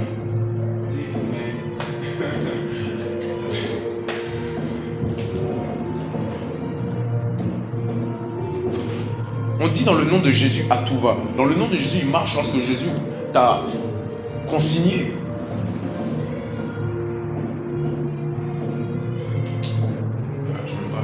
Je rappelle même pas la moitié. Tu vois, cette réalité-là, elle est super importante. C'est pour ça que je prends ces exemples pour que ça nous percute. Hollywood ne peut pas sortir certains films si ce n'est pas par l'autorisation de Satan. Netflix ne peut pas sortir certaines séries si ce n'est pas par l'autorisation du prince de ce monde. À moins que Dieu a déclaré, à moins que Dieu a élevé quelqu'un dans ce milieu-là pour dire j'ai besoin d'un représentant pour apporter de la lumière. Et là, tout d'un coup, tu as Netflix et puis tu as par opposition Pionflix. Lui, il a eu l'autorisation dans le nom de Jésus-Christ de produire des films inspirés de la parole qui vont purifier l'industrie cinématographique, purifier ce que les gens voient avec leurs propres yeux, purifier ce qu'ils entendent avec leurs propres oreilles. Mais toi là, si Dieu t'a pas donné cet appel dans ce milieu-là, et tu arrives, bon, dans le nom de Jésus, je vais devenir un producteur de cinéma aussi. Mais demain là, tu vas commencer à produire des films pornographiques. Parce que tu n'as pas l'autorisation. Vous savez qu'en France, l'immoralité sexuelle, l'orgueil et l'intellectualisme, c'est trois grosses principautés. Ici, là, chez nous en France, en Europe notamment, quand certains viennent du monde et ils arrivent ici, dans nos églises, ils arrivent dans le royaume de Dieu. L'âme n'est pas régénérée. Le corps va être régénéré plus tard, il y a la chair. L'un des gros challenges, c'est les effets du prince de l'immoralité sexuelle. Ils n'arrivent pas à arrêter. C'est toujours plus fort. C'est encore en nous. C'est encore fort. Fornication, toutes ces choses-là. Pornographie, toutes ces choses-là. C'est encore en eux fort parce que c'est une des caractéristiques ici. Une des grosses caractéristiques ici. L'orgueil en France. On dit impossible n'est pas français. Impossible n'est pas français. Hein? Pourtant, moi j'ai dans le Bible. Rien n'est impossible à Dieu. Puis vous venez dire impossible n'est pas français. Qui a dit ça? Napoléon Bonaparte. Ah bon? Mais il est ressuscité, il est en vie. C'est que il faut aller au Panthéon à Invalide là-bas, vous allez voir son corps. Mais ça, c'est l'esprit des personnes qui réfléchissent comme ça. Donc, si tu n'es pas conscient de ces choses-là, c'est mort. Si tu n'es pas conscient de ces choses-là, c'est mort. Tu vas te retrouver dans certains pays, tu vas voyager et tu vas tomber vite pour Alberto. Tu vas te faire des coups de salsa, tu vas tomber pour lui sans réaliser en fait que non, mais là-bas, dans ces pays-là, les princes là-bas, ils te poussent là, pas seulement à faire la salsa en salle, mais aussi à salsa. Vous savez, on est là, on rigole et tout, mais c'est parce qu'on n'a pas encore vécu suffisamment.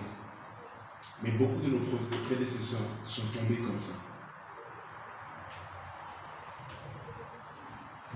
Beaucoup de nos prédécesseurs sont tombés comme ça. Le pays d'où tu viens, pose-toi la question, c'est quoi les principautés là-bas? Et pourtant, Jésus nous dit, allez en toutes les nations et faites des disciples. Et pourtant, quelqu'un est appelé pour commencer Pionflix dans cette industrie-là. Éphésiens chapitre 2, verset 2. Je suis en train de terminer.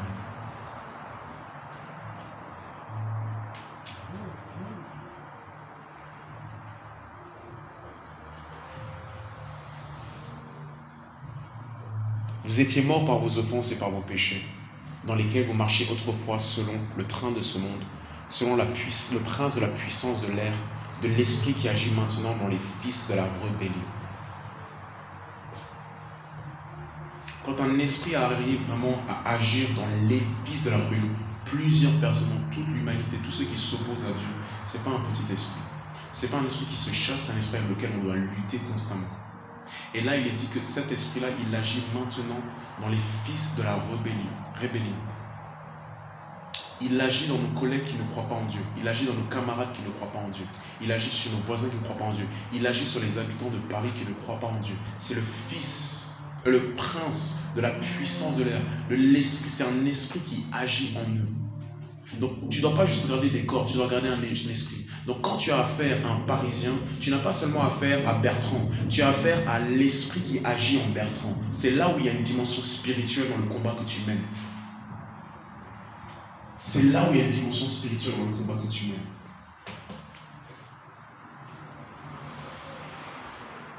C'est là, en fait.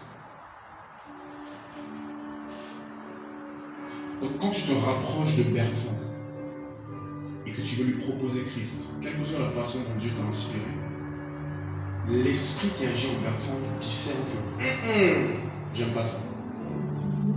J'aime pas ça. J'aime pas là ce qu'elle est en train de lui présenter. J'aime pas ce qu'il est en train de lui dire là. J'aime pas ce qu'ils sont en train de parler là. J'aime pas là ce qui se passe là. Ça me dérange.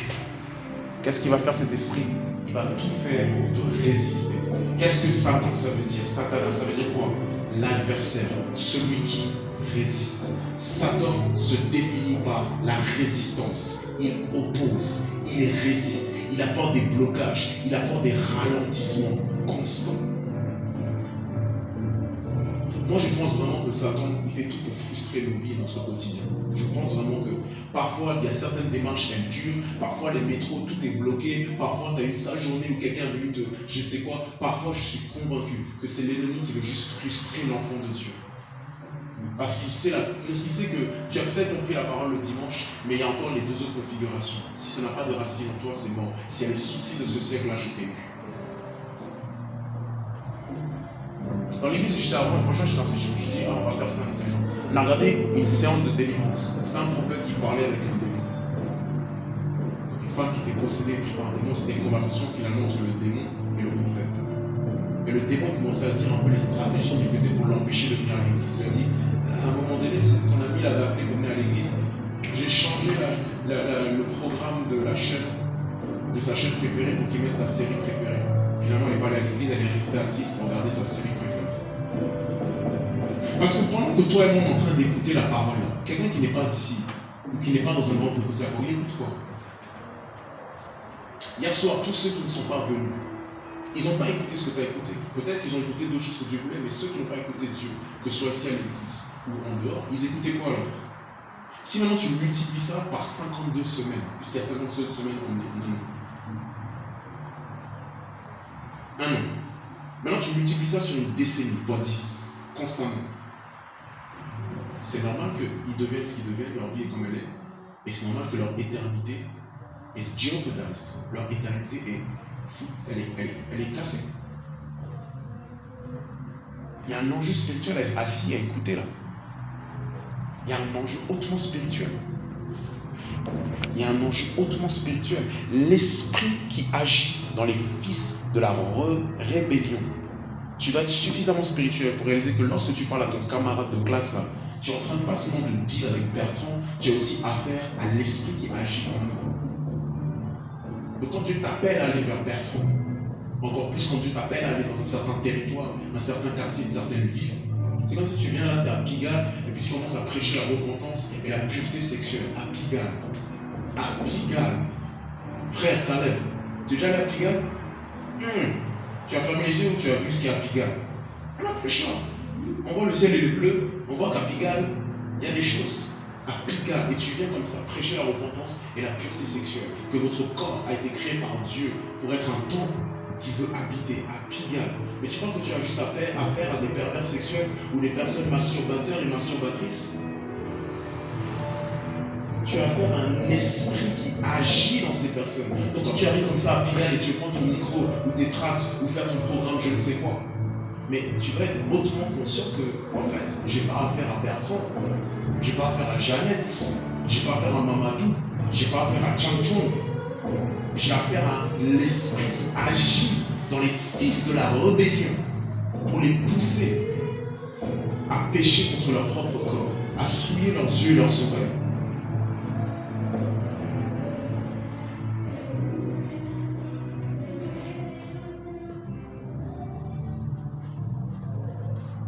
Il y a un esprit. Josué, il va aller conquérir plusieurs ennemis. J'ai pas trop le temps, mais tous ces peuples, c'est des peuples idolâtres. Il y a un enjeu hautement spirituel. Israël, en fait, est le bras de Dieu pour juger toutes ces nations idolâtres. Israël, c'est le bras de Dieu pour purifier la terre de l'idolâtrie. Mais en plus de cela, toutes ces nations-là ont des idoles. Et Paul y révèle dans 1 Corinthiens, le chapitre 10, verset 20, qu'en réalité, les idoles, c'est des démons.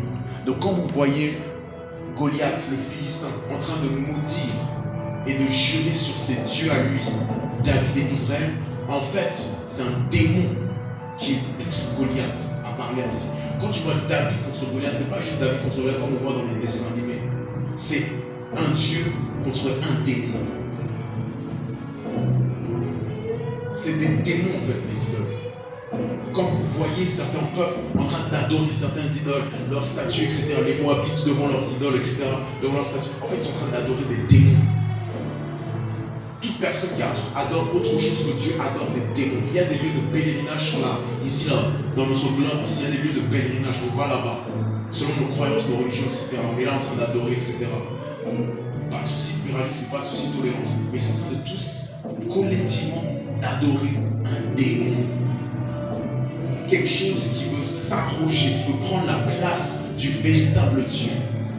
Donc quand Dieu les envoie pour conquérir la terre promise et se débarrasser de tous ces peuples qui sont en train d'adorer des idoles, en réalité ils sont en train d'adorer des démons, en réalité c'est un combat spirituel, en réalité Israël avait intérêt à être fidèle à Dieu, à prier et à compter sur la puissance surnaturelle de Dieu pour vaincre des démons. Ce n'était pas seulement David contre Goliath, c'était David contre le démon qui était sur les Philistins comme Goliath. Goliath, c'est un géant, non? Genèse chapitre 6, non? Ange déchu avec femmes, les filles. Ça fait quoi? Ça fait les géants. C'est un descendant de ça.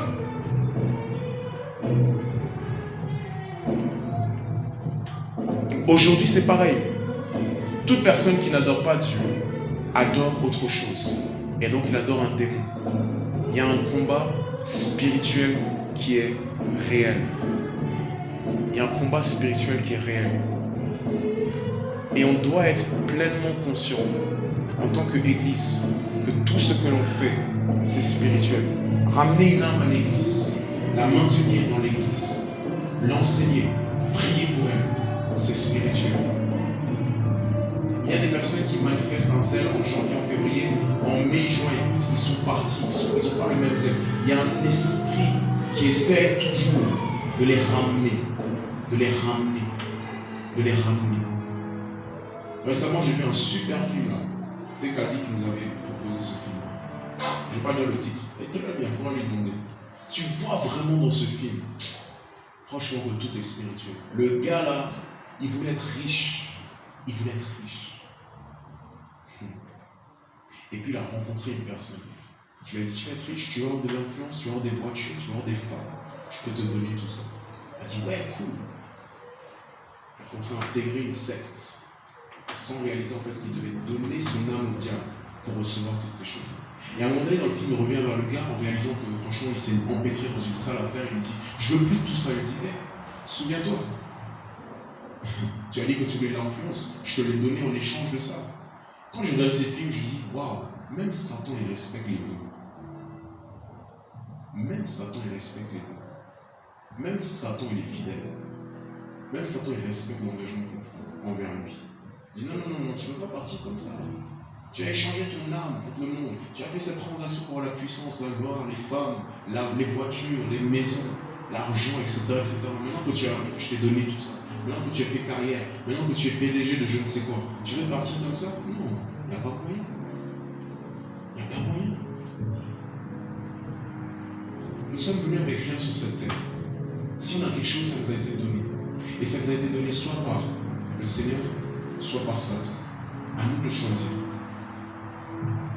Peut-être que la voiture, tu l'auras. C'est juste une question de temps. La différence entre Dieu et Satan, c'est que Satan, il donne, mais rapidement et vite. Mais tu payes après. Avec Dieu, il donne, mais il faut attendre. La sorcellerie et tous ces trucs-là, c'est la puissance sans l'obéissance à la parole de Dieu. C'est de la puissance que nous avons en Dieu. Donc en fait, quelqu'un qui ne veut pas obéir à Dieu, mais qui veut de la puissance, il va dans la voie de la sorcellerie. Parce qu'obéir à Dieu, c'est trop long, c'est trop difficile, il y a ma chair, je me soumets, je ne peux pas faire comme je veux, peut-être même cette puissance, je ne peux pas l'utiliser comme je veux. Les gens qui font de la sorcellerie, qui usent de ça, c'est des gens pressés. C'est des gens très très pressés. Donc je répète, Netflix ne peut pas produire certaines séries ou certains films s'il n'y a pas eu l'autorisation du prince de ce monde. Et nous, on est là en train de regarder tout ce qui est dessus. Nos yeux regardent seulement. On kiffe seulement, on regarde seulement. T'as regardé la série Lucifer? Ouais. Dites-moi des séries, dites-moi ça. Ah, Pénéa, il faut me dire. Quoi comme série? On ne me dit pas les feux de l'amour ou plus belle la vie, s'il te plaît.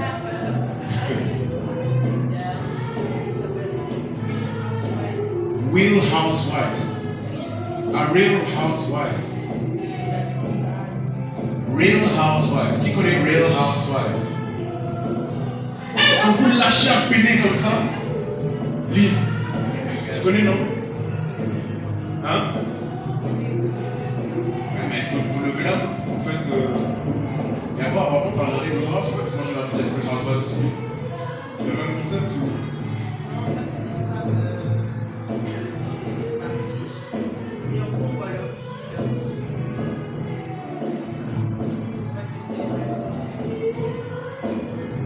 Tu sais, quand on pense, parce que quand on dit il est radical, quand on dit quand je regarde Real Housewives, voilà, je vais avoir l'esprit de Real Housewives en moi, puis je vais être possédé, puis on va devoir me délivrer à l'église. Real Housewives, sort de ce corps.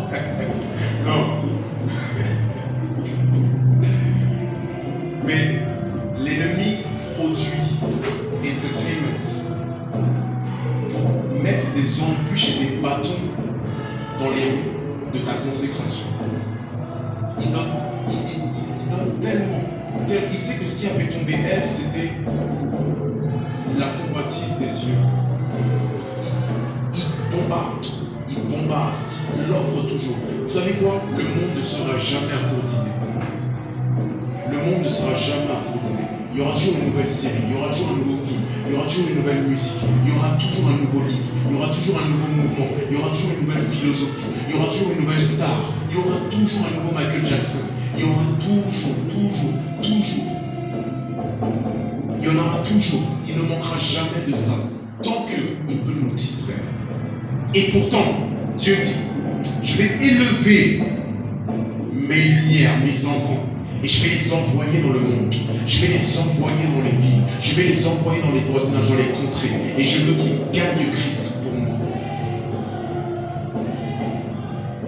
Mais si toi et moi, là, on n'est pas conscient que c'est spirituel, à partir du moment, si tu veux gagner ton université pour Christ, s'il te plaît, ne commence pas par parler aux gens. Commence par mettre ça dans la prière. Commence par investir dans la prière. Lorsqu'on veut œuvrer pour le Seigneur, on commence par investir dans la prière. Parce qu'on est conscient que tout ce qui se fait pour le Seigneur sera forcément résisté par Satan.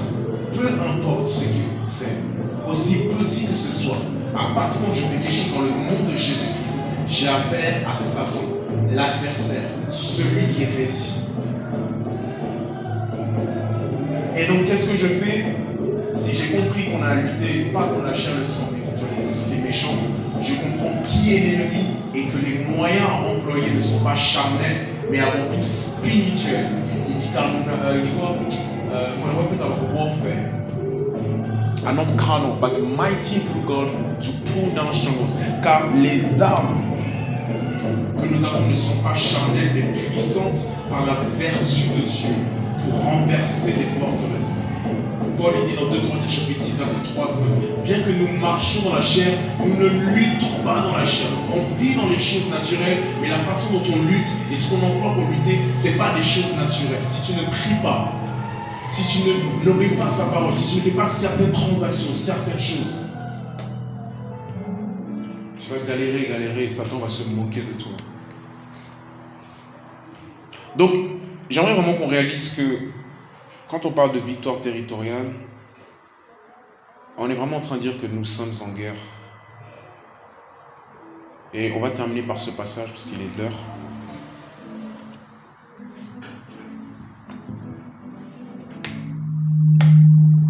On va aller dans Éphésiens chapitre 6, versets 10 à 18 pour terminer.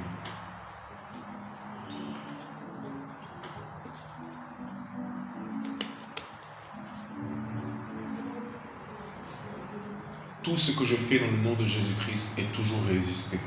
Je dois m'attendre à des résistances. Si ça marche facilement, c'est qu'il y a un problème quelque part. Si ça marche trop facilement, c'est que je fais l'affaire de l'ennemi. Faites toujours attention aux personnes que le monde élève et applaudisse. Faites toujours attention. Soit c'est vraiment une grâce exceptionnelle de Dieu, soit c'est l'ennemi qui vient élever.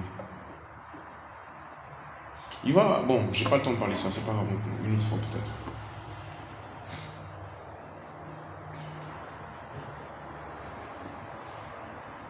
Au reste, fortifiez-vous dans le Seigneur et par sa force toute puissante. Ça ressemble à Josué tout ça. Revêtez-vous de toutes les armes de Dieu afin de pouvoir tenir ferme contre les ruses du diable. Les ruses, quand vous voyez ruses, c'est, vous pouvez remplacer par les méthodes du diable. D'accord? Donc quand vous lisez les ruses du diable, remplacez ça par les méthodes du diable. Satan a des méthodes, il a des stratégies. Car nous n'avons pas à lutter contre la chair et le sang, mais contre les dominations, contre les autorités, contre les princes de ce monde des ténèbres, contre les esprits méchants dans les lieux célestes. Vous savez que dans Éphésiens chapitre 1 verset 3, il est dit que vous êtes bénis de toute bénédiction dans les lieux célestes. Donc tes bénédictions, elles sont stockées dans les lieux célestes, là où il y a aussi des esprits méchants. C'est pourquoi, prenez toutes les armes de Dieu, afin de pouvoir résister dans le mauvais jour et tenir ferme après avoir tout surmonté. Tenez donc ferme. Et là, il nous dit l'armure. Il dit, prenez toutes les armes. Donc, s'il te manque certaines ici, tu es vulnérable face à l'ennemi. Numéro 1, ayez à vos reins la vérité pour ceinture. Si tu ne vis pas dans la vérité, si tu ne dis pas la vérité en tant que chrétien, tu t'exposes à l'ennemi. Revêtez la cuirasse de la justice, la droiture, la justice. Mettez pour chaussures à vos pieds le zèle que donne l'évangile de paix. Pareil, si je manque le zèle que donne l'évangile de paix, il y a un souci. Ce n'est pas le zèle que donne l'évangile de prospérité. Ce n'est pas le zèle que donne l'évangile de Netflix. Ce n'est pas le zèle que donne l'évangile de moi, ce que j'ai envie de faire. C'est le zèle que donne l'évangile de paix, la volonté de Dieu, l'évangile de Jésus-Christ. Tu es protégé quand tu sers Dieu avec zèle. Il y a eu des veillées et des samedis soirs ou des vendredis soirs qui t'ont épargné de mauvaises surprises, de mauvaises choses. Il y a certains sont tombés enceintes, elles sont tombées enceintes parce qu'elles ont manqué la veillée qu'il fallait assister. Toutes ces choses-là peuvent faire toute la différence. Moi, un jour, Dieu m'a dit, ta protection, c'est le ministère, me servir. David, au lieu d'aller combattre, il est resté sur place et il a commencé à coucher avec Bathsheba. Au lieu d'aller combattre, au temps où les rois vont faire la guerre. Servir Dieu et être dans le Seigneur, c'est une forme de protection. C'est une forme de protection. Prenez par-dessus tout. Il est en train de dire, maintenant, il fait une certaine hiérarchie. Toutes les armures sont importantes. Mais il y en a une qu'il ne faut vraiment pas oublier. C'est le bouclier de la foi, avec lequel vous pourrez éteindre tous les traits enflammés du malin. On n'éteint pas les traits enflammés du malin par la vérité, la justice ou le zèle. On les éteint par le bouclier de la foi.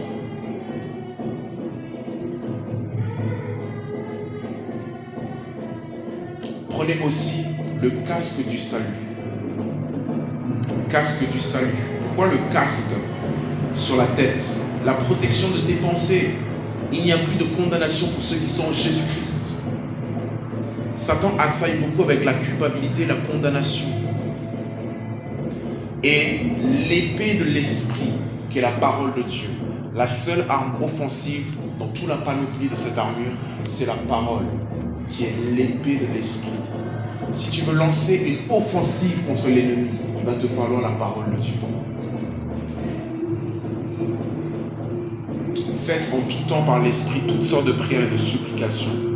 Veillez à cela avec une entière persévérance et priez pour tous les saints. Ici, Éphésiens chapitre 6, à partir du verset 10 jusqu'à 18, c'est la version du Nouveau Testament du livre de Josué. Et en fait, celui-ci, c'est la réalité, en fait. C'est vraiment ça. Un chrétien n'a pas besoin de prendre des épées. Un chrétien n'a pas besoin d'insulter les gens pour convaincre quoi que ce soit. Un chrétien doit juste s'assurer qu'il a tout ça. Donc, ma question pour terminer, c'est: vis-tu dans la vérité?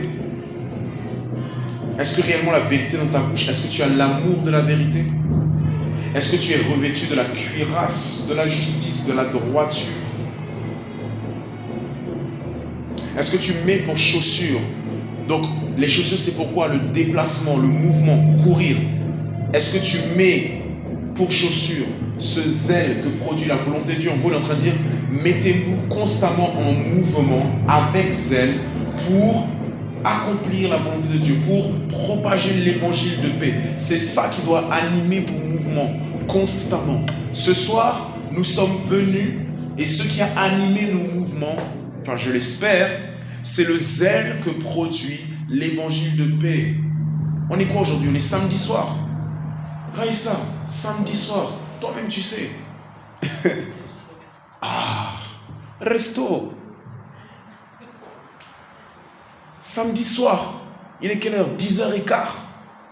Tu es ici en train de lire un livre qui date d'il y a plus de 2000 ans, même 3000, 4000 ans, par un gars qui s'appelle Paul, qui parle de prenez les armures, la vérité. Mais t'es starbé ou quoi?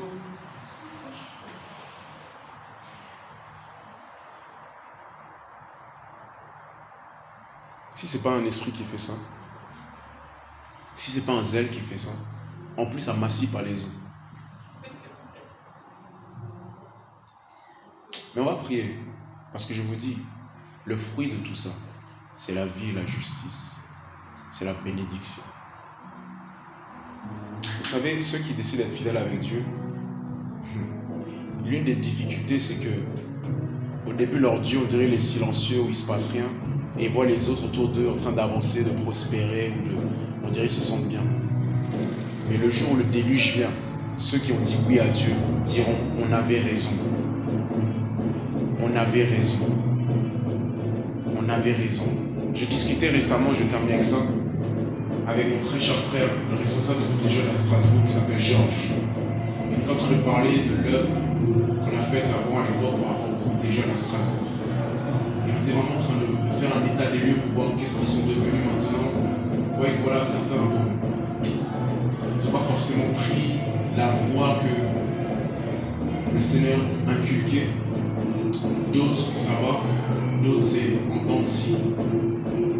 On est en train juste de dire que ce qui est sûr, c'est que, enfin, c'est lui qui a dit, c'est pas grave, peu importe les résultats, t'as semé, on sème, et tu sais pas, peut-être que tu viens de sauver pas seulement une destinée, mais toute une famille, toute une généalogie, toute une descendance. Tu viens peut-être d'épargner, préserver quelqu'un de certaines erreurs, de certaines mauvaises rencontres, d'une vie catastrophique. Parce qu'on est là, je prends les autres de Siloué la semaine dernière, on est là et tout en train de passer du temps ensemble, la parole de Dieu, prière, communion fraternelle, etc., etc. Mais si je compare quelqu'un comme Siloué, et d'ailleurs c'est le cas pour nous tous, mais s'il n'y a pas toute cette saison de sa vie spirituelle là, il est autre chose. Il est quelqu'un de moi, il m'avait dit, on avait discuté, je m'avais dit, ah bah ça en tout cas, ce n'est pas cette saison spirituelle du Seigneur, je pense que je serais ces gars-là en jogging, en train de fumer et tout, que j'aurais la touffe et tout, puis le pain et tout sur la touffe. Je pense que je serais ce genre de relation. Peut-être s'il n'y avait pas Christ, tu serais peut-être le père de 5 enfants quand même. Kaby, peut-être j'aurais 3 enfants. Emmanuel, peut-être tu serais la danseuse numéro 1 de Paris. Vous-même, vous vous connaissez, on se connaît, on sait comment on est quand on fait des bêtises.